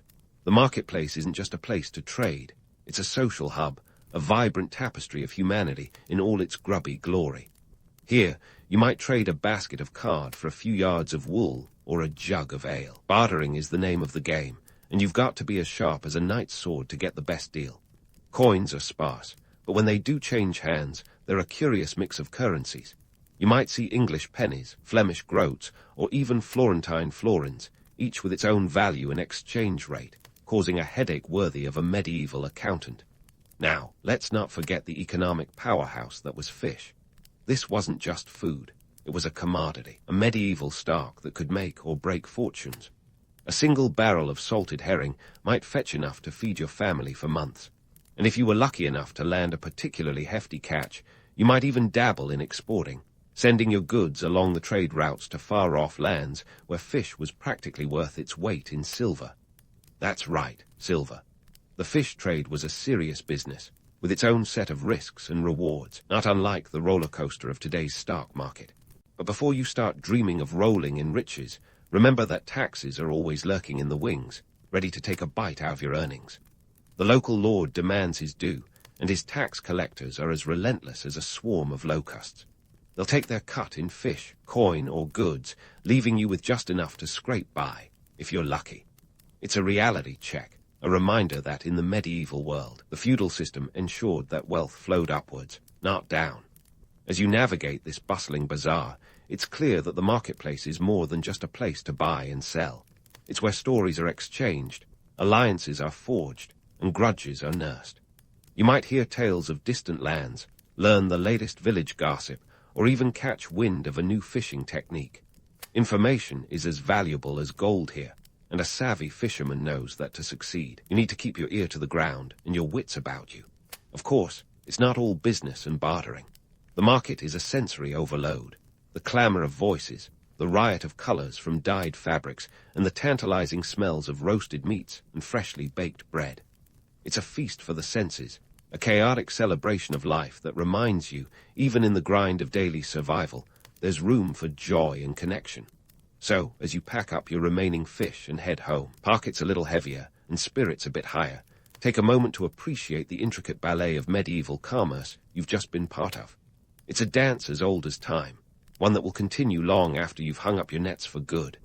And tomorrow? Well, tomorrow you'll do it all over again because, in this world, the sea is both your greatest ally and your fiercest competitor. There's no room for complacency in the life of a medieval fisherman. Each day is a new chapter in the ongoing saga of survival, a testament to human ingenuity and tenacity. As you trudge back, perhaps a little salt water still lingering in your hair, remember this. You're not just a fisherman. You're part of a legacy, a living link in a chain that stretches back through the ages. And that, my friend, is a story worth telling. As you trudge back, perhaps a little salt water still lingering in your hair, let's dive deep into the social and political dynamics of your medieval fishing gig. Think of it as the original Game of Thrones, but with less backstabbing and more back-breaking labor. In the grand pecking order of medieval society, you're somewhere near the bottom, hanging out with the other peasants and serfs. But don't despair just yet. There's a glimmer of hope on the horizon, and it's not just the setting sun.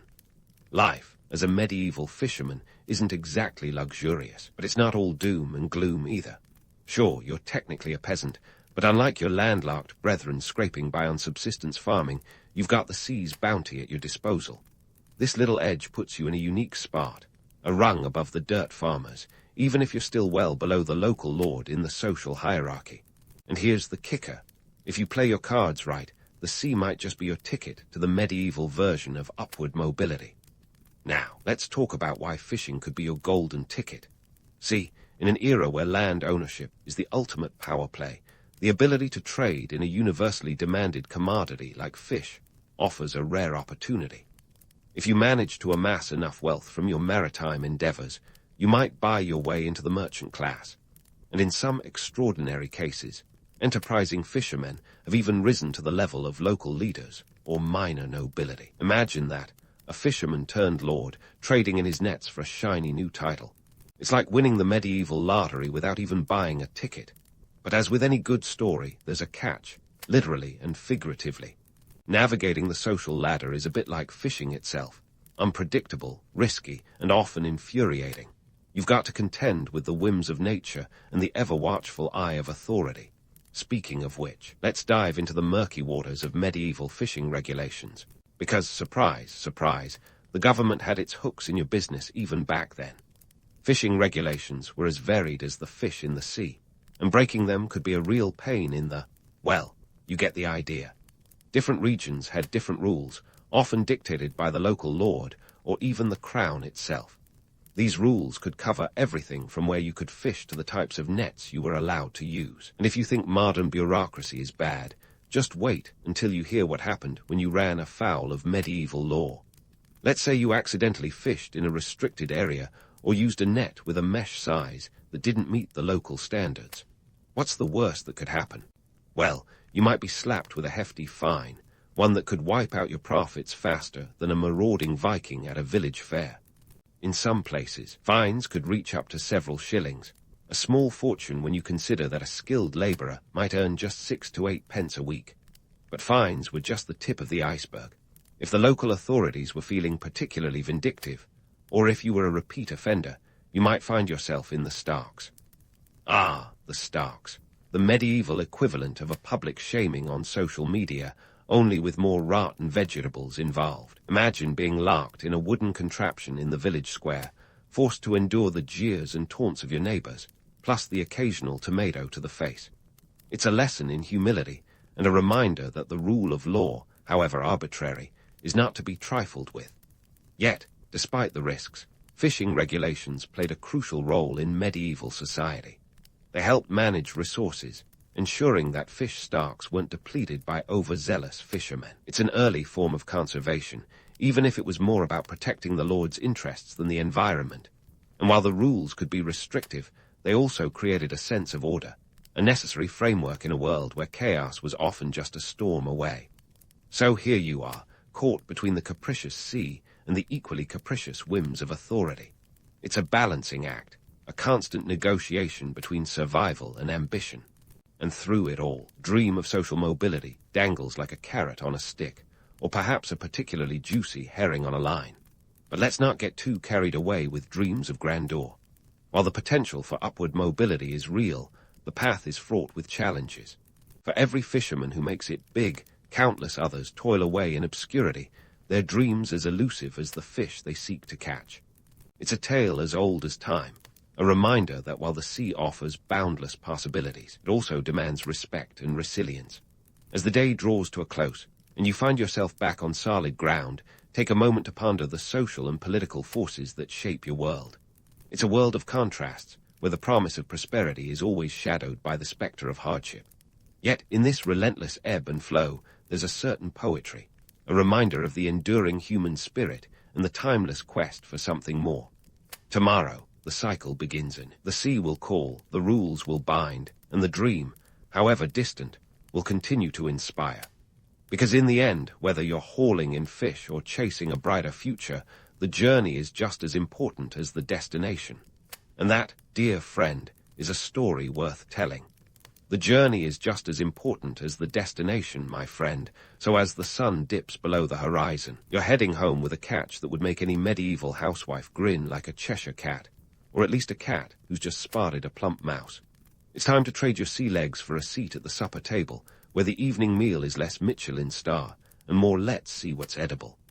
Tonight's main course, fish heads. Yes, you heard me right.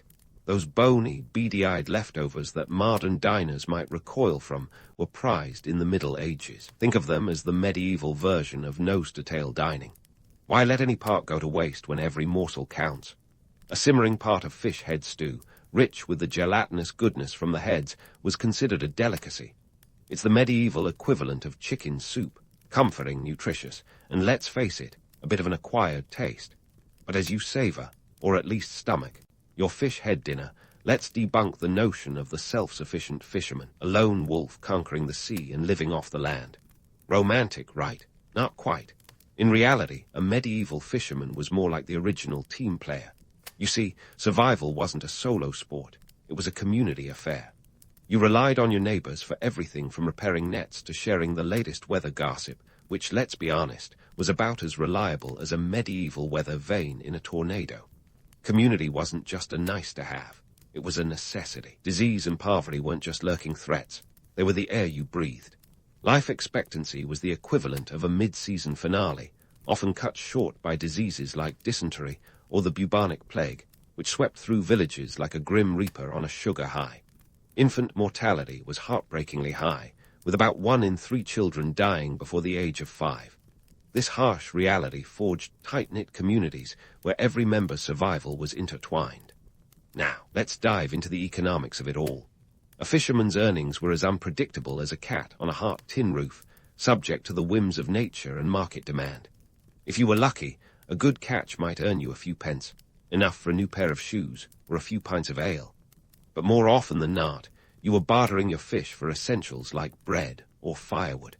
And don't forget those relentless taxes, which ensured that your financial boat never quite stayed afloat. Despite the grim realities, it was this very struggle that laid the foundation for modern fishing practices and community bonds. The communal spirit of medieval fishing villages echoes today in the cooperative movements and sustainable practices of fishing communities worldwide. The challenges faced by medieval fishermen sparked innovations in fishing techniques and preservation methods, some of which are still in use today. It's a testament to human ingenuity, proving that necessity is indeed the mother of invention. As you finish your meal, perhaps with a swig of ale to wash down those fishy flavors, take a moment to reflect. The daily grind of medieval life was relentless, but it also fostered resilience and camaraderie. The bonds forged in the face of adversity were as strong as the ropes that hauled in your catch. And while you might not have had much in the way of material wealth, the sense of community and shared purpose was priceless. So, as you lay down to rest, perhaps on a straw-filled mattress that's seen better days, think about the legacy of your labor. The struggles of medieval fishermen shaped not just their own communities, but also the world we live in today. Their tenacity and innovation paved the way for future generations, teaching us that even in the darkest of times, there's hope and strength in unity. In the end, whether you're casting nets in the 14th century or navigating the complexities of modern life, one thing remains true. It's the connections we forge and the stories we share that define us. And that, dear friend, is the true catch of the day.